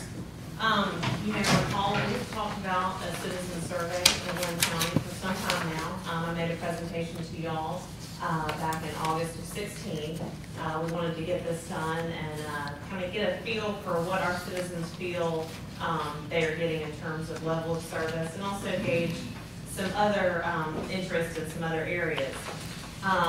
When you passed the strategic plan in February, one of the key components of the exceptional customer service goal is a community survey, or a citizen survey. Mary Eleanor Wickersham has done several community surveys in this area and then also throughout the state. And she is a good friend of Valerie Hepburn, and so naturally, with Valerie's help in our strategic plan, Mary Eleanor was a great person to turn to for a citizen survey. She's gonna come up and present the survey. And we want your feedback on the survey, and hopefully, within the next month or so, you can provide some feedback if there are any additional questions that you want to ask. But again, this is a key element of the strategic plan, and so we wanted to get started on it this fall, but we had some issues pop up. A little hurricane came through, so but we're glad to get it started this spring. So, Mary Ellen. Thank you for letting me come and make a short presentation to you. Can everybody hear me okay? Yes, ma'am. I wanted to, Catherine's given you a little information about why you're doing the survey, and you've been through that a number of times. But I wanted to tell you a little bit about our conversations about what kind of survey to have. And we had talked initially about a mail survey, but honestly, it is so expensive. The government doesn't get a break on mailing. And after looking at that, we think the best thing to do, the most cost-effective way to do a survey here is to do primarily an online survey, but with paper surveys to back it up. And we've looked at some options. The gold standard in surveys is to do a random survey. But here, we're in a position of, unless you did it by mail and you could ensure that all the districts would respond equally, it would be hard to really get a representative sample. So what I've recommended is that you go with quota sampling, which would, based on demographics and also the geography of the area. And so what I want to do is, once we get your go ahead and look at the survey, if you have any recommendations, is once you agree on that, we'll do a major blast out to the community with the link to the email. The survey is not very long, but it will be a blast out into organizations, to any kind of email list that you can help us with. We'll do news releases, we'll use the social media, we'll use Facebook, all the county academies, what's next door, if you elect to do that. And then I'll be monitoring the survey response all along, because our goal would be to match, roughly match, it's not going to be perfect, age, income, race, and we want to try to get some district information. I mean, some of you will have information from your district. Now, I have to tell you, getting the district information is a little difficult because a lot of people, I know this may come as a surprise to you, don't know which district they live in.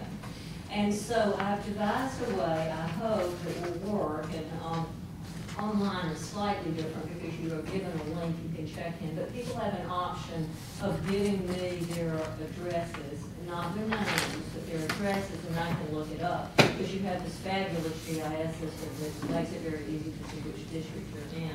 So I'm hoping that we can get, roughly representative samples from all of the districts. In preparing the survey, I've been back and forth. I've worked on it for a pretty good while because we've been talking since August. I've tried to make it really short, make it readable, easy to understand, make it print versions and online versions. We had somebody who had a hard time reading, we could blow it up or something like that, we could change it. I have a student I'm hoping to work with in the spring. I lost my wonderful intern in the fall, but I'm hoping that somebody who speaks Spanish and might be able to help us with any people who don't speak English. And the survey will be, it's going to be anonymous. Now we give you addresses, it will be confidential because you won't have access to the raw data. Only I will have access.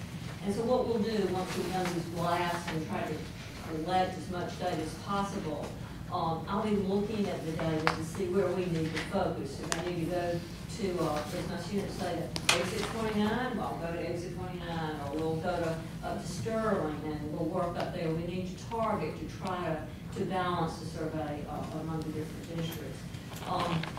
Once the survey is completed, which I hope will be by mid-March, depending on if we have enough. And I know you're going to ask how many is enough.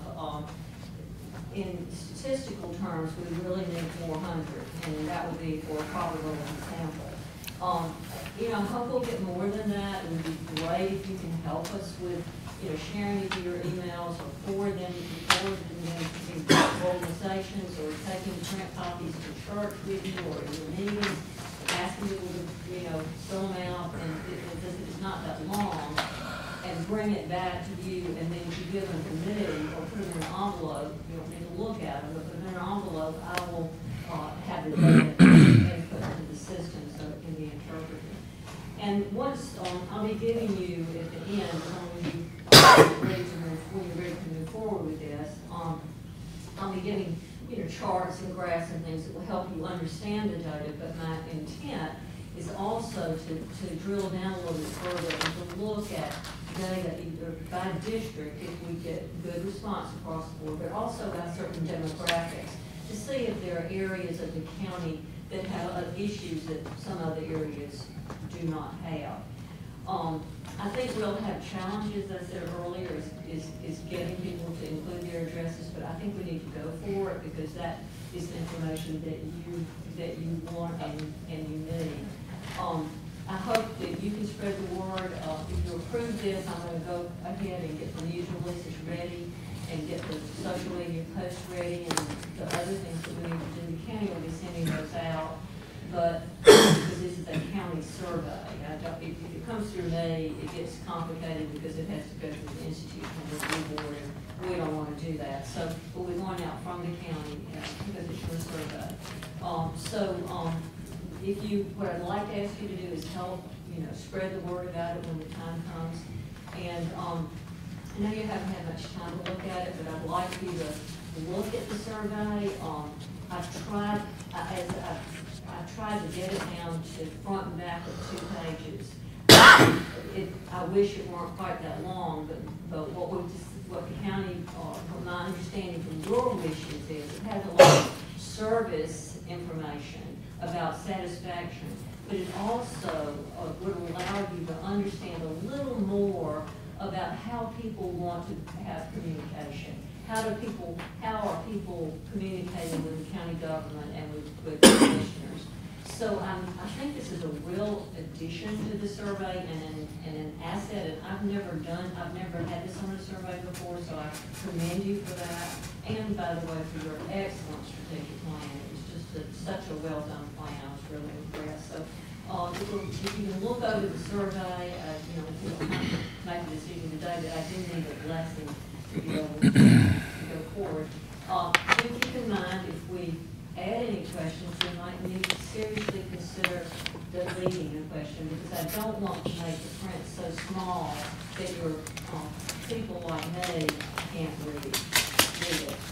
So I'm happy to, I've given you a proposal and a calendar of, you know, estimated time frames, and I'm happy to answer any questions for you. Ms. Wickersham, let me just say how appreciative I am for your willingness I to. apologize, but I am very deaf, so. So the rest of us, we are too.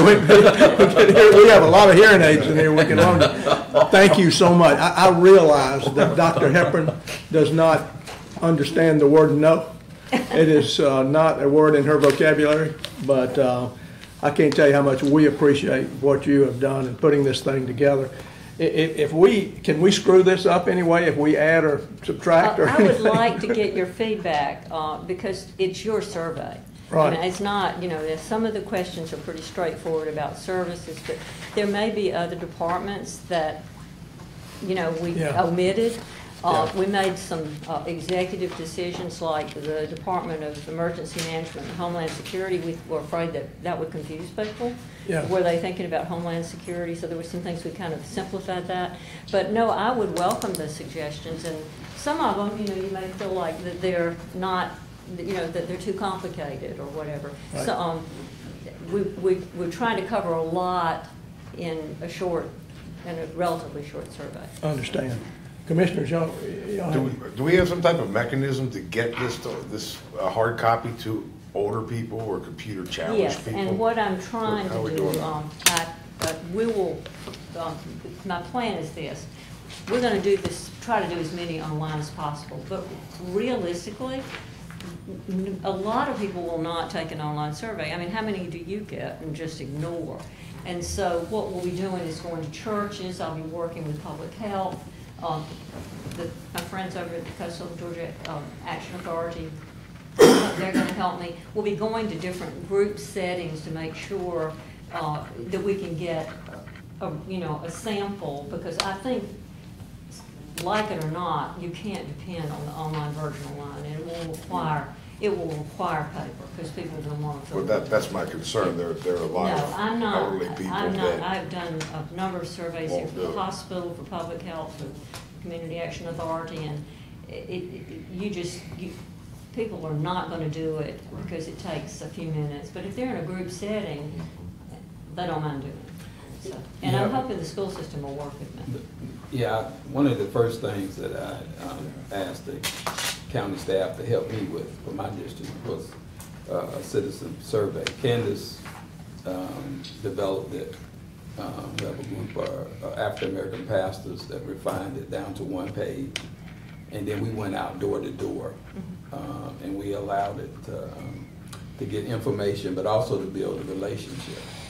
So glad to hear that you talk about using coastal, and I know you did one for us with our Build a Better Brunswick process when we were going after the funding for the Promise Zone, and that was excellent. So I would encourage us to do this. I would like some questions added about historic preservation with this. Okay. Well, any suggestions, if you can forward that, I mean, my email address is in there, and I can, or you can send them to Catherine. I would like to have the survey say what you want it to say. What do you want to know? With keeping in mind that it can't be too long, because people will have survey fatigue and drop out. Just as a side note, what's this costing us? It's in the proposal, and actually, I will say I'm not going door to door for this, but I will go to groups. Come on, show the left. So I wouldn't discount the online aspect of it, because I'm seeing more and more and more. Last page on the back. If you get unsolicited emails about taking a survey or a phone call, you're not going to do it. But if we use our resources to talk to our network, the first thing they're going to ask is, where can I do that online? Well, where can we do it online? If we accept your proposal and this works, where do you propose to post it? On the county website? Well, we'll do news releases, we'll do social media. I hope we're going to do it on Nextdoor, which is a neighborhood thing, but I also will give you the link and ask you to please send it out to everybody using your email list. Yeah. And because it's just so easy to click on it. Right. The data analysis just is 100 times easier. You know, I'd be interested to see, the comprehensive plan is doing something very similar with SurveyMonkey, and it's a very easy survey. It'll be interesting to see how many out of our 85 or 86,000 residents actually do the survey. I bet it's a fairly high number. It's going to be more than 400. I agree. I think it's going to be We already have over 800 responses to it. I would have thought it would have been 1,000. Well, that was a week and a half ago. So let me ask you this. You've been praising our strategic plan, which is interesting to me. Have you had involvement with county or local government strategic plans before? I've done strategic planning for nonprofits and also for colleges, but I have not done a local government strategic plan. This is my late in life career, so I've sort of had a real job before that. Okay. But happy to have feedback from you, and we want it to be what you want it to be, within keeping in mind the length of the survey. So. Right. We'll try to have you something first meeting in December. Okay, thank you, and again, thank you very much. Nextdoor presentation, Catherine. Pass out this little information sheet for Nextdoor to frequently asked questions. Just out of curiosity, are any of y'all familiar with Nextdoor? No. Have any of you used it? Some people. I gotta go.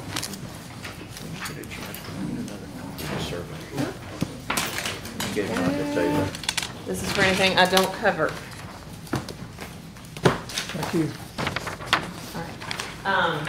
So Nextdoor is a social media site, and it's a private social network for the neighborhood. So you've got all sorts of social media sites available, but there is nothing for that part closest to home. I'm gonna go.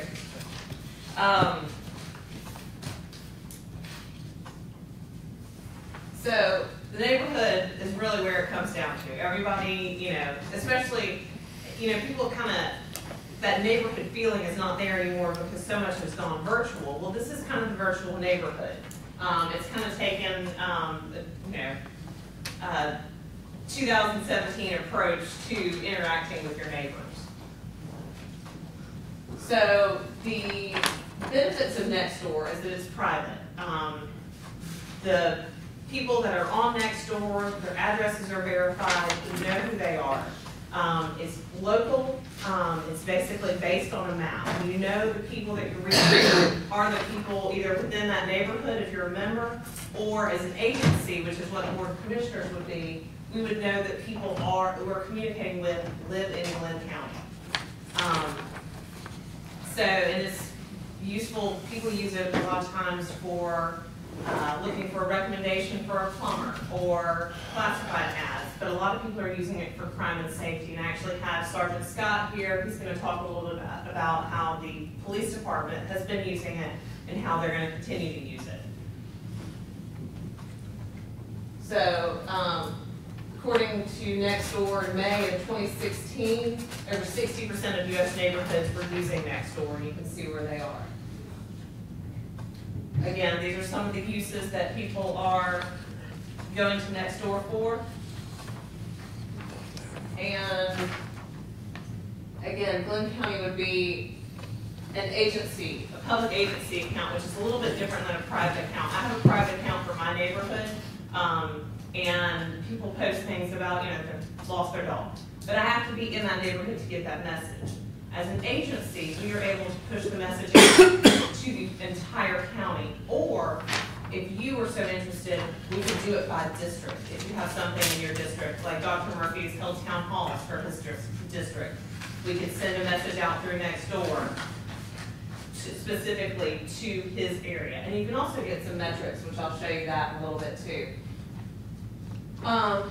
Resident friendly, easy to use and manage, target messages by service area, and budget friendly because it's free. Let's see. Again, kind of hit all those things. The difference between Nextdoor and something like Facebook. Facebook, you have to ask people to follow you. We don't have to wait for people to follow us as an agency. We push that message out to the geographic location for those users. So that's kind of one less step on their end. Obviously, it's very helpful in terms of emergency management. If there's an evacuation notice, we can push it out through Nextdoor.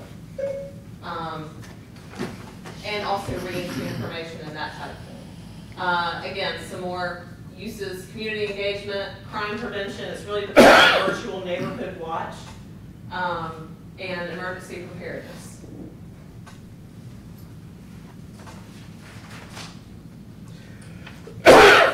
So again, we create a, basically, I've already created our account.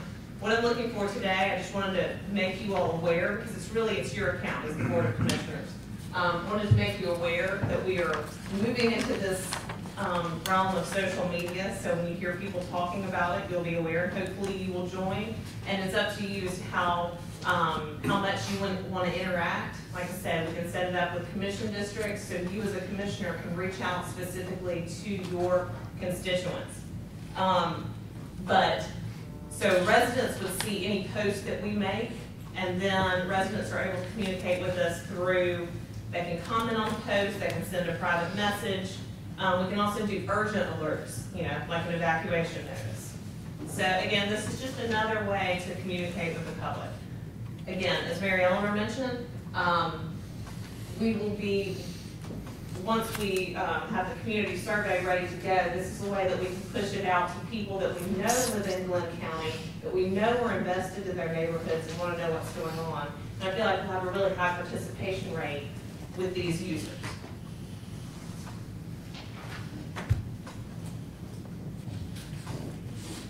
Okay, again, crime safety issues, that's a big thing. I'm going to show you a little video, kind of about intro to next door. Give you a little bit better insight.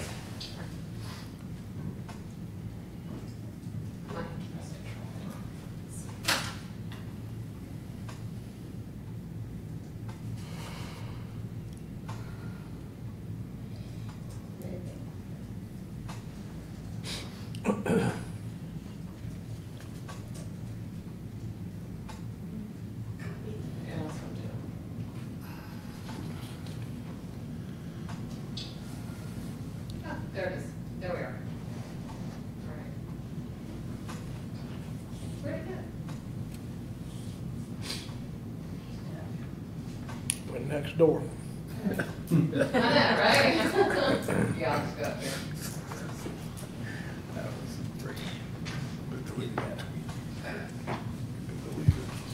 I gotta do all that when I get on here, I am.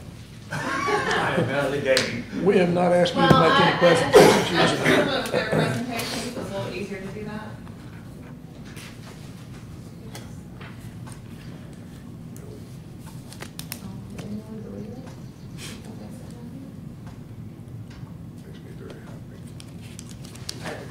Hold tight.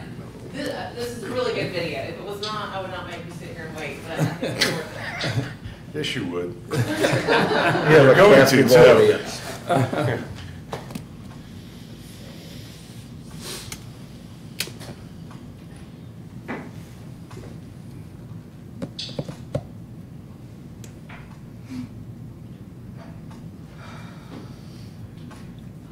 Okay, it's not control V. I don't know what to do.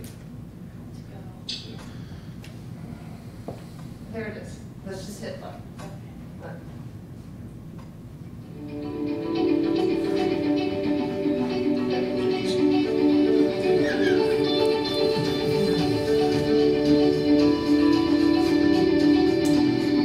Looking for a way to connect with your neighbors? Well, there's an app for that. This new app, called Nextdoor, is a private social network for neighborhoods to send out alerts via email or text message.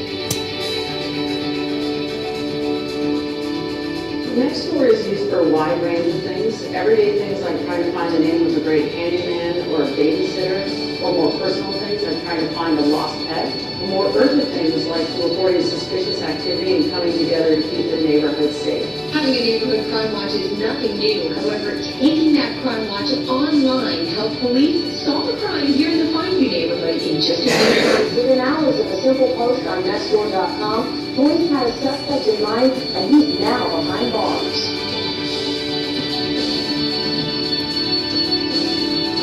We're using it to relay that information to the police department, saying, this is what's going on in our neighborhood right now. Immediately, someone just posted a message about it. Can you please send a patrol car down and check it out for us? We know we got to use technology now to be more efficient and more effective when it comes to public safety and combating crime.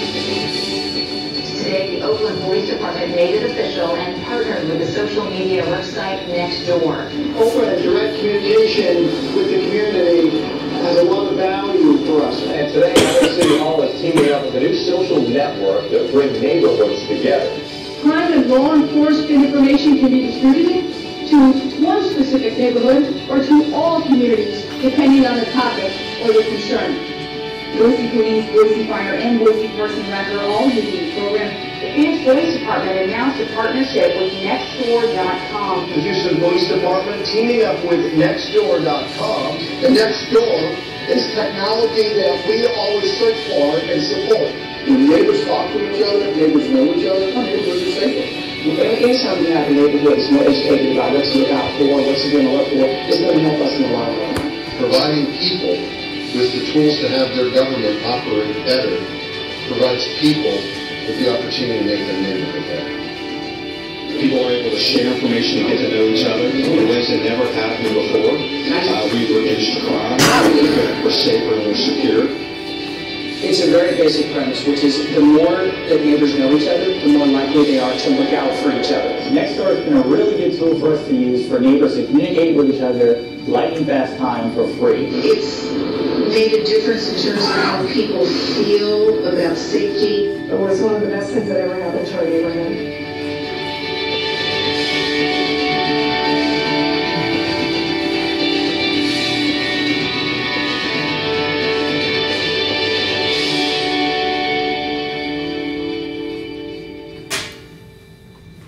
Okay, so I think that kind of gave you a little bit better idea of the utility of Nextdoor.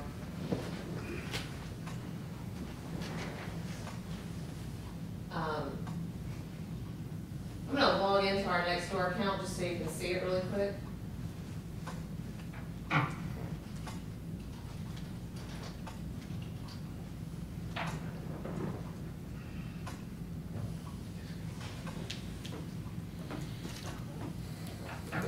Is this going to be on our website? Yeah, we'll include that on our website. Probably as a little icon like we have Facebook, Twitter, and our other social media sites. We have a little icon, but yes. So we will encourage people to join Nextdoor and do kind of a media campaign to encourage people to join. But without us doing that, how do you make it a neighborhood? Are we saying the whole county is the neighborhood? Yes, so we as a public agency have access to the whole county. If you as an individual are registered in your neighborhood, you would only have access to your neighborhood in terms of pushing out messages. But Nextdoor for public agencies allows us to push it out to the entire county. What's considered a neighborhood? How do you, what's the boundaries? That is done by, that is done by Nextdoor. So my neighborhood is Blythe Island. I'm on Nextdoor. So it's like all of Blythe Island. And then there's one for Oak Grove that I see pop up as well. Recognize this guy? So, all right. What a group. Oh, Lord. So here's the map of Glynn County. Without seeing that. And I know y'all can't see this, but again, this is Looks like without a us bookshop. pushing it out and without us telling people that we're out there. We already have 52 total members in Glynn County. Wow. How many? 5,200, sorry, not 52. Oh. 5,200. We're like, Sign me up, we'll be 53. But anyway, so we've had 2,000 posts from the area, and 102 are about crime and safety. So, and you can see, again, this is a GIS shapefile, and so there are a lot of things that we can do through GIS in terms of producing maps and districts and areas we can do with Nextdoor. So, let's see, right now we have 59 launch neighborhoods, 22 pilot neighborhoods, which I guess that means that maybe they have kind of are just now getting it started. You can see where this shows you where people are on Nextdoor throughout Glynn County. So, and again, that's without us doing a big push. So, with your blessing, I would like to go forward, make this new means of communication to deal with our constituents, a place where people know to come to get information. And this will be utilized a little bit different than Facebook, whereas my last post on Facebook was about the Employee Service Awards. That would not be an appropriate post for Nextdoor, but something like the community survey, something like, again, evacuate, any type of EMA type stuff. Town hall. Whatever. This would be the appropriate format for that. Right. Things well, like that. just So- for instance, I don't know if the police department uses this, but the wanted person that just came out today by the United States Marshal Fugitive Task Force, you could put that on neighborhoods and everybody in Glynn County would be aware of this And one I post. believe Ryan did post it on Yes, Nextdoor. I did push it out today as well to Nextel. Is there a reward offered? I'm sorry? Is there a reward offered? Not yet. You mind, Kathy? Yeah, go ahead. All right, so since the first part of September to the middle of September, the police department has been trying to rebrand, so to speak. We're trying to get more community oriented, trying to get the community becoming more transparent in the community, because transparency leads to legitimacy. So if we can get out there and become transparent in the community, we get the community to trust us, and then everybody's able to mingle together as one. Okay. Catherine introduced me to Nextdoor a couple months ago. We signed up. I've had nothing but positive feedback on it since we began using it. I push things out, the International Association of Chief of Police survey that was going on in the town hall meetings that came along with that. I was pushing that out on Nextdoor. One thing that I found is not everybody in the community uses Facebook. Not everybody uses Nextdoor. Not everybody uses Instagram or Twitter or Snapchat. So, Nextdoor is kind of like the Facebook without all the drama. Like she was saying, it's more community oriented in the neighborhood, garage sales. I'm going out of town this weekend. Will you watch my house? That type of thing. So we're able to push this stuff out. I've had great feedback on it. And we're encouraging people every day when I'm interacting with people. I see the main concentration. Sea Palms is really big on Nextdoor. Oak Grove Island, Soglo, Commissioner Booker down on the south end of Brunswick is really big, and then we have some sporadic neighborhoods throughout. So we're trying to push this out.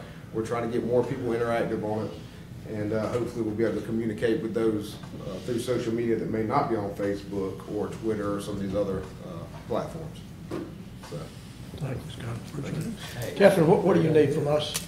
Just your blessing to say go ahead. I can see absolutely no downside to this whatsoever. Can I ask a question? How do you filter out the drama? I mean, how does this not become the Facebook of the county? Well, I mean, I think, with any social media site, you've got potential for drama. But the fact that people, seriously, you know these people, you know that they are your neighbors. They are identified as, like, they have their addresses verified.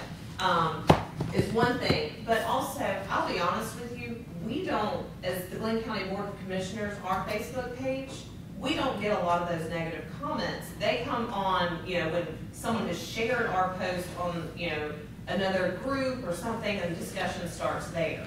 I think it's another useful tool just to be able to communicate with people. And when you communicate, that's a two-way street. So you're going to hear some opinions back. So. Well, yeah. So why is it not going to be something that you start getting phone calls? Did you see the comment there? Have you responded to so and so? I posted something 2 days ago and you didn't reply to me, and all of a sudden you spend your life checking this thing 3 times a day if you're a commissioner in that area. Right, and I mean, so that's up to you in terms of your participation level. Sure. Come on now. I mean, seriously. Great survey. But you know the downside to that. I mean, that's up to y'all in terms of how you want to participate as a commissioner. But as an agency, we have this tool that is free, and we can get messages out to a defined geographic area. Well, if that's what it's used for, that makes great sense. If it just becomes another platform for the snarks. Well, then we can abandon it if it becomes that. Well, I guess the point is there an administrator? Is there a filter? Is there some adult in charge of this thing? Or is it going to be left to the crazy masses? No, well, I mean, it's already out there. Pardon me? It's already out there. People are already participating in Nextdoor. Yeah, I'm about to say crazy. I didn't say that. Have you looked at it? Yes. I'm a member of it on, like I said, in my neighborhood. So you don't see the other, let's say your neighborhood's 100, you don't see the other 5,100 comments, or? No, so a post would be posted by one of my neighbors, I'll see that. What do we see then if we participate? We don't see all of those comments just because of the amount of invaluable chatter that we might see. Go ahead, Brian. If I can add, yeah. When you participate as an agency, you don't see any drama on Nextdoor if there is, or Nextdoor if there is any. The only communication you have with the citizens is if they send you a direct message based on a post that, responding to a post that you put on there, or they comment on a post. You can't see what's being discussed about in the neighborhood. And that's one of the good things. You know, some of the folks were apprehensive when we first got on it that we were invading their private neighborhood group, and we can't see anything that's posted. Yeah, so you're not going to get bogged down in that. No, and we actually have a, you know, when we signed up on it and we posted a message on there saying, you know, this is not monitored 24 hours a day. If you have an emergency, don't try to report something on here because we may not come. You know, you need to call 911. Same thing we do on Facebook and any other social media platforms. So, you know, I would suggest the commissioner probably do the same thing. You know, put some type of notice on there. Disclaimer. Disclaimer. Yes. Not likely to participate in Exactly. I know. I don't want to hear your complaints. Anybody got anything? No. No. Okay. Fine. You okay? We'll just I'll have give to you my say- blessing if you leave and go now. Okay. I forgot one thing. I forgot something really important. Oh, I got something. Okay, that's it. No more blessing. You're the one that triggered her memory. Yeah, you're the one that had to do it. God, you couldn't just stop. Don't you know when to say I win? I'm going to win further. Hold on. You keep going, you're going to lose. So I'm starting to agree with Peter. That's scary. Yeah. Is this the Nextdoor website? Catherine, I think you've got a unanimous support here. Yeah. I wouldn't Move mess on. it up. Okay. I was just Oh, going my to God. show you a picture of my cute girls and tell you I have cute Catherine. kids too, but- Oh, well. All right, moving from Catherine's kids to alcohol on Christmas and New Year's holidays. I don't know why we have this on the agenda. Does anybody drink on Christmas and New Year's? I don't know why. Yeah, but like most I of us are said, smart enough to buy it before then if we Yeah. do. I mean, what Who put Why this? is this? Why is this on there? I think it's on there because we've got some, the hours of operations, normally what they are. Christmas falls on a Monday. Monday, so you got a Sunday night for the bars and the restaurants and all that sort of stuff. Christmas Eve is Sunday I think night. the policy's in place. I think we just all ought to understand what it is. Yeah. Oh, So okay. when, Yeah. you know, when they, Let's not change You the know. rules. Yeah. Yeah, I don't think we contemplate changing the rules. I just think that we need clarity on What they are. what it is. We Okay. fix it already? We fixed it already. Go ahead, Squire. A lot of questions are coming in to us. You got and, 30 seconds. So, normally on Sundays, New Year's Eve, this year's on a Sunday, normally hour or 11 o'clock. That's when you get our service. We already have the ordinance that includes at midnight on New Year's Eve, and they can sell through 2 a.m. on, I'm sorry, not sell through. They can go through Monday morning as normal. So that's taken care of for hotels and restaurants. What's not included in that, what we don't have on our books is our bars. They can't open normally anyway. We don't have no ordinances, so they would be on New Year's Eve, they would not be allowed to open. However, in 2015, the state changed its rules allowing 1 day a year, a county or city can elect to designate a year, a Sunday, to allow Sunday sales. So For that is- bars. For bars. So y'all are allowed to do that. It would require an ordinance change. But it was a change in the state law in 2015. And we're just talking New Year's Eve. We're not talking Christmas and New Year. I can get into that as well, but the rules are a little bit different for the two. But right now, I'm just talking New Year's Eve. In other words, extended hours for New Year's Eve. We do have extended hours. to allow alcohol sales at bars on New Year's Eve one time a year because That's it correct. falls on a Sunday. That's right. You can designate New Year's Eve as that one time a year.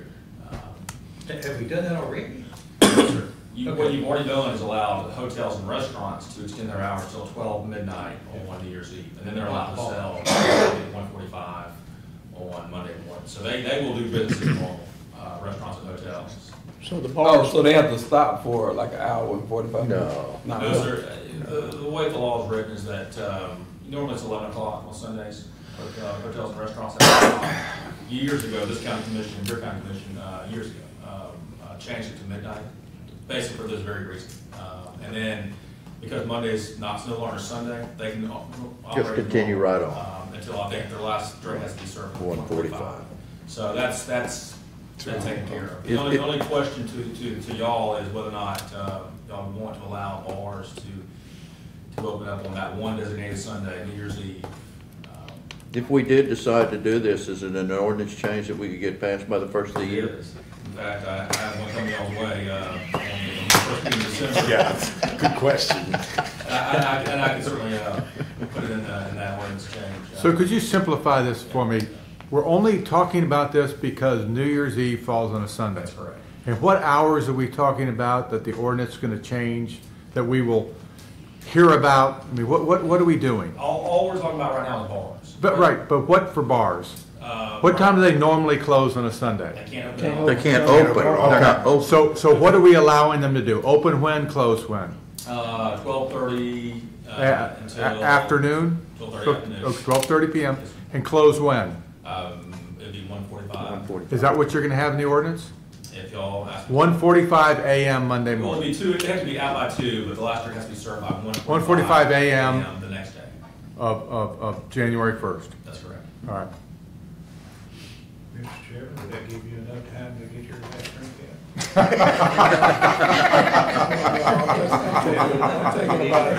All right, have that ready for us at the board meeting. We'll go. Y'all can be thinking about it. Y'all want to talk about Christmas? Oh, you're kidding.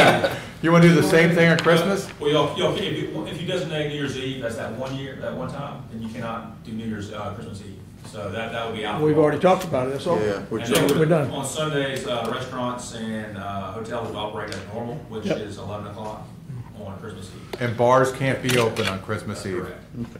And no package sales. Good policy. On Christmas. Good. All right. Don't go. We got one more deal. Mr. Hours, do you have the resolution from the SPLOST Oversight Committee?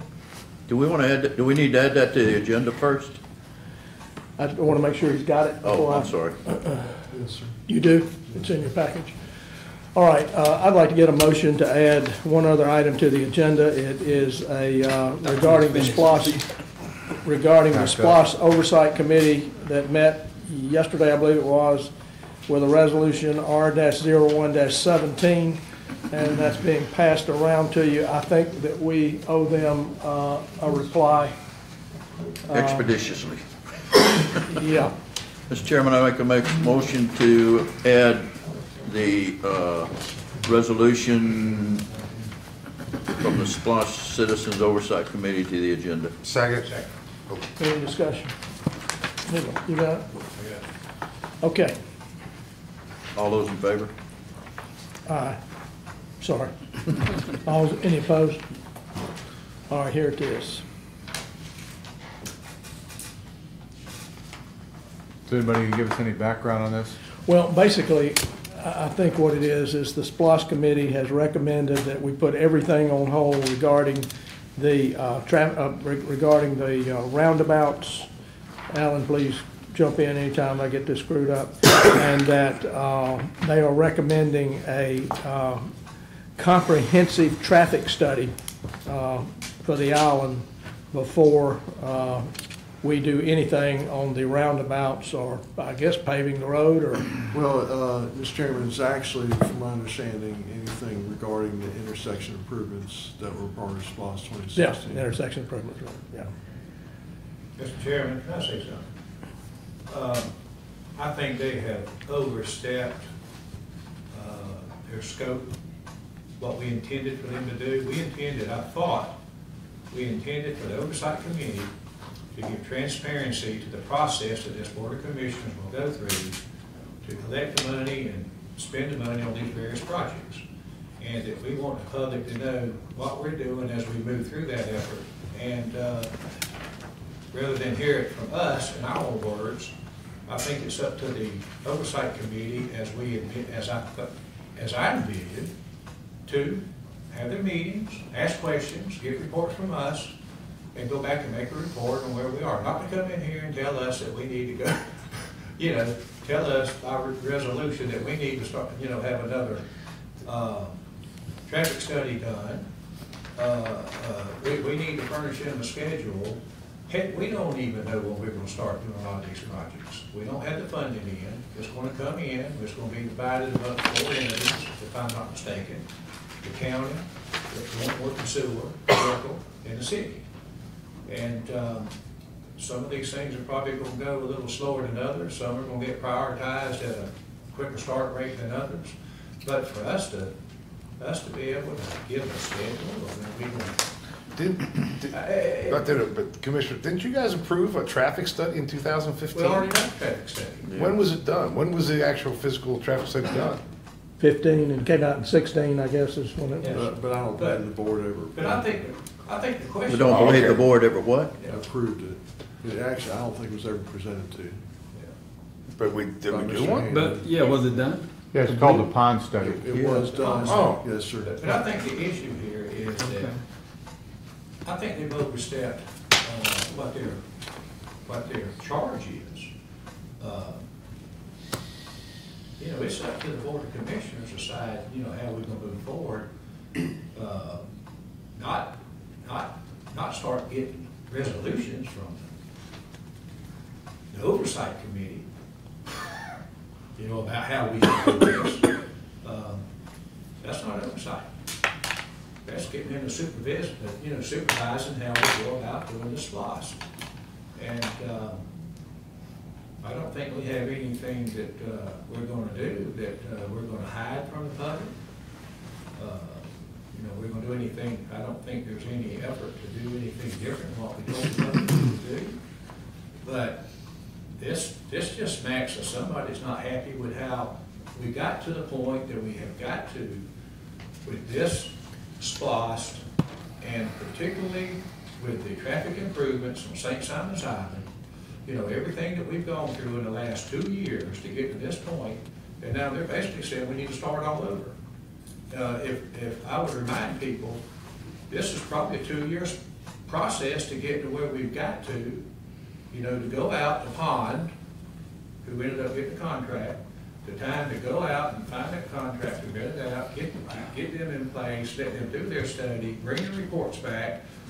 We just had a town hall that I attended and the chairman attended with Commissioner Murphy. We just had a town hall, all this traffic improvements from St., you know, that's going to happen in St. Simon's. We just had a town hall, still talking about what we're going to do based on all the information we've already got. And for us to start all over, it would be 20, 20, 20, 21, and we'll still be having town halls on the next study to find out what in the world everybody wanted and why they didn't like that traffic study. What does a traffic study like that cost for somebody to tell me we have a traffic issue on St. Simon's? I mean, what kind of money are we talking about doing for something like that? Well, they want a comprehensive, also, that word needs to be added. What's comprehensive? Well, I mean, it's. We're past that point now. Yeah. We've already, the citizens have voted to fund traffic improvements on St. Simon's Island.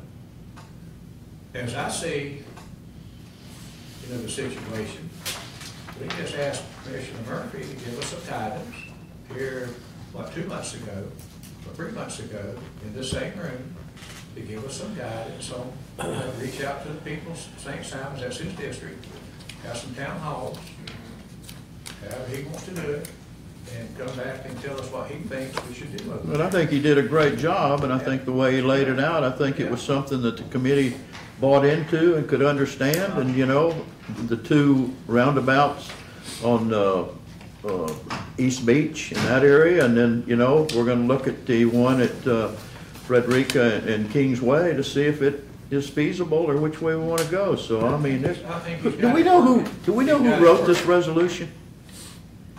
No, sir, I do not. Commissioner Murphy, you had mentioned, because when we talked about this, I told you I had not gotten a lot of anti-roundabout emails or phone calls or anything else, and I believe you sort of said the same thing, that you weren't getting a lot of pushback from a bunch of people.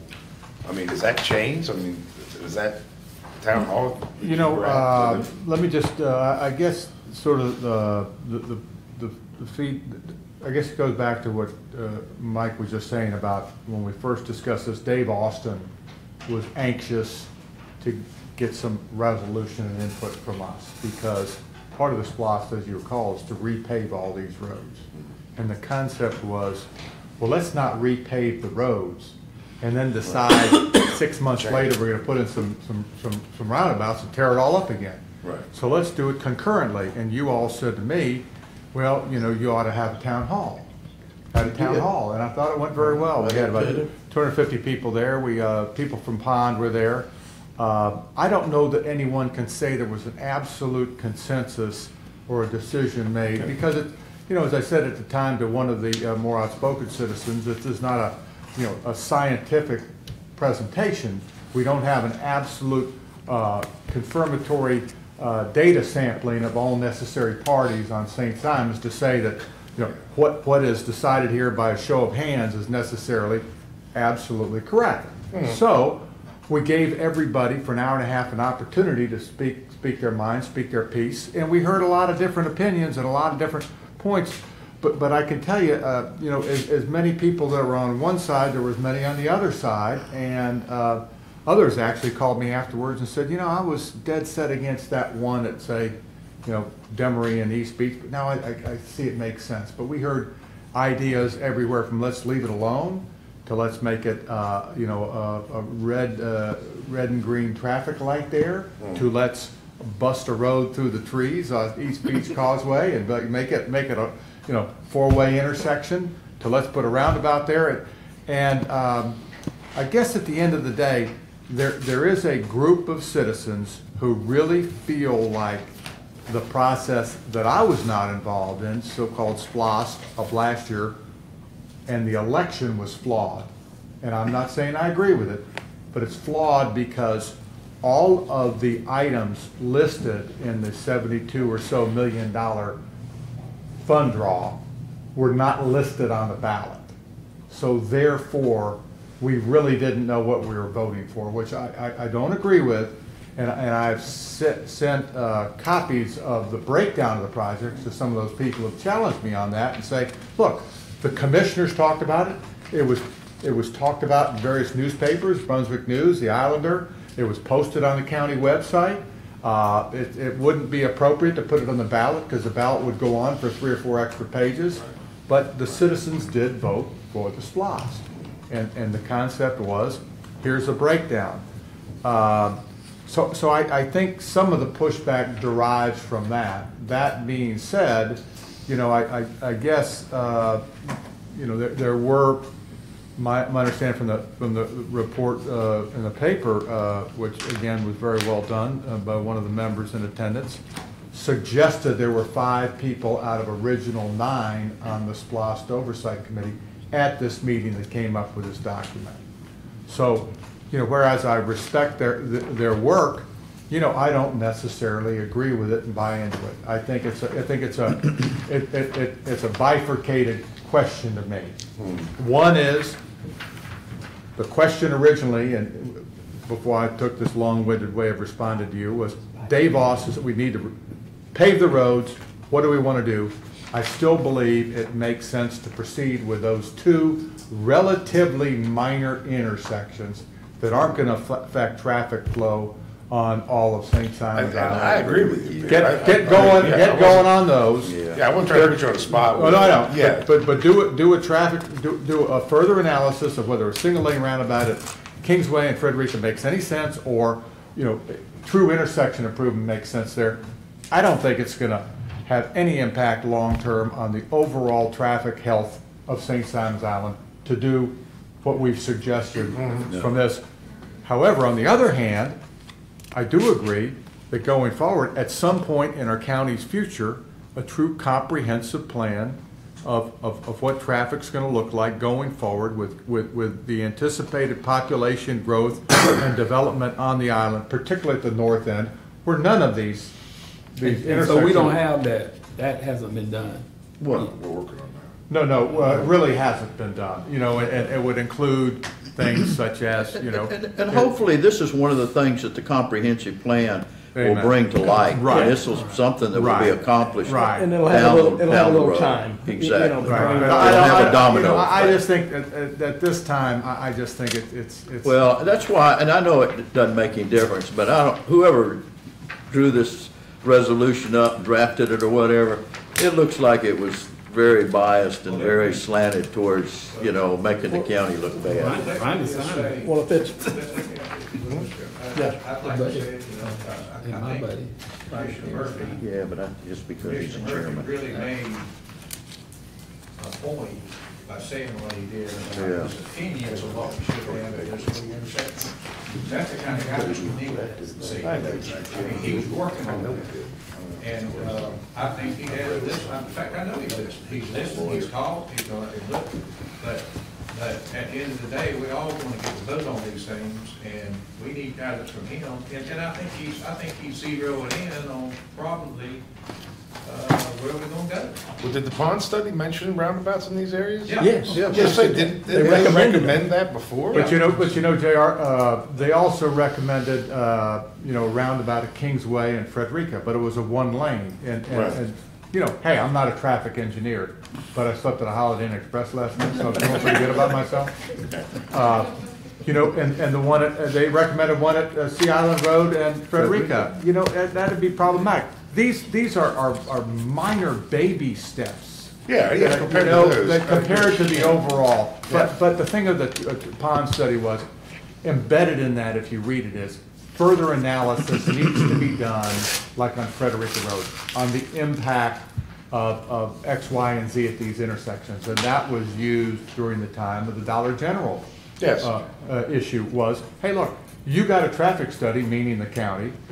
They're asking the question. Nobody's ever asked answered the question, so how can you be doing all this development when your study doesn't even... Yeah. So I think that it would be appropriate to expand the breadth of a true traffic study. Hey, what happens if there's truly a natural disaster over there? Can we really evacuate an island of 16,000 on a causeway that on 5 o'clock on Friday afternoon sometimes gets so jammed up you can't leave? I mean, seriously? You know, without an accident? Yeah, there's some serious problems we need to discuss, but I don't think a roundabout at East Causeway and Demery and Ocean rises to the level of a constitutional crisis in our county. I agree 100%. Would y'all give me some direction? Would you give me some direction to report back to the chairman of the SPLOST Oversight Committee? Do we need to take a vote? I don't even know that we need to do anything. I will just express the opinion of 6 of the members that are here that we're not going to do a traffic study. Thank you. At the present time. If they got any problems, call Commissioner Murphy. Appreciate that. You're welcome. Thank you, and have a nice day. Send me a note on Nextdoor, will you? We'll put it on Nextdoor. I'm not on it. Let me tell you something. We have had someone grace our presence. She is our new planning manager, and Stephanie Leaf, would you stand for probably a standing ovation? If you need donuts, it's Commissioner Strickland. If you need coffee, Commissioner Murphy's got that. Jelly beans, I mean, whatever.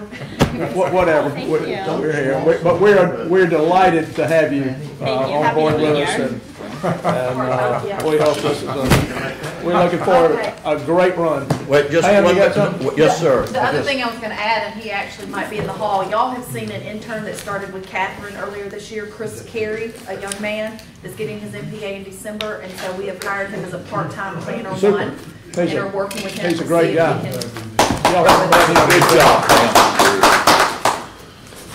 All right. I hope nobody's got anything else, because if you do, you ain't going to get it. Have a nice Thanksgiving, everybody. Welcome. Yeah. He's actually jelly. Oh, yeah. Absolutely. See you in the morning. See you in the morning, bright and early.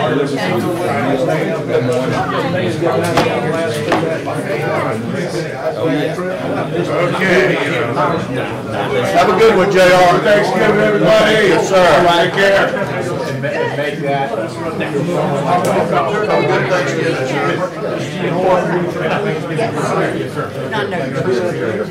Hey, I'm Pam.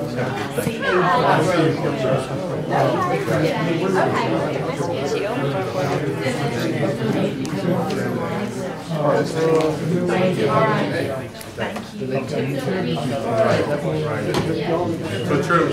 More of a community. Good Thanksgiving.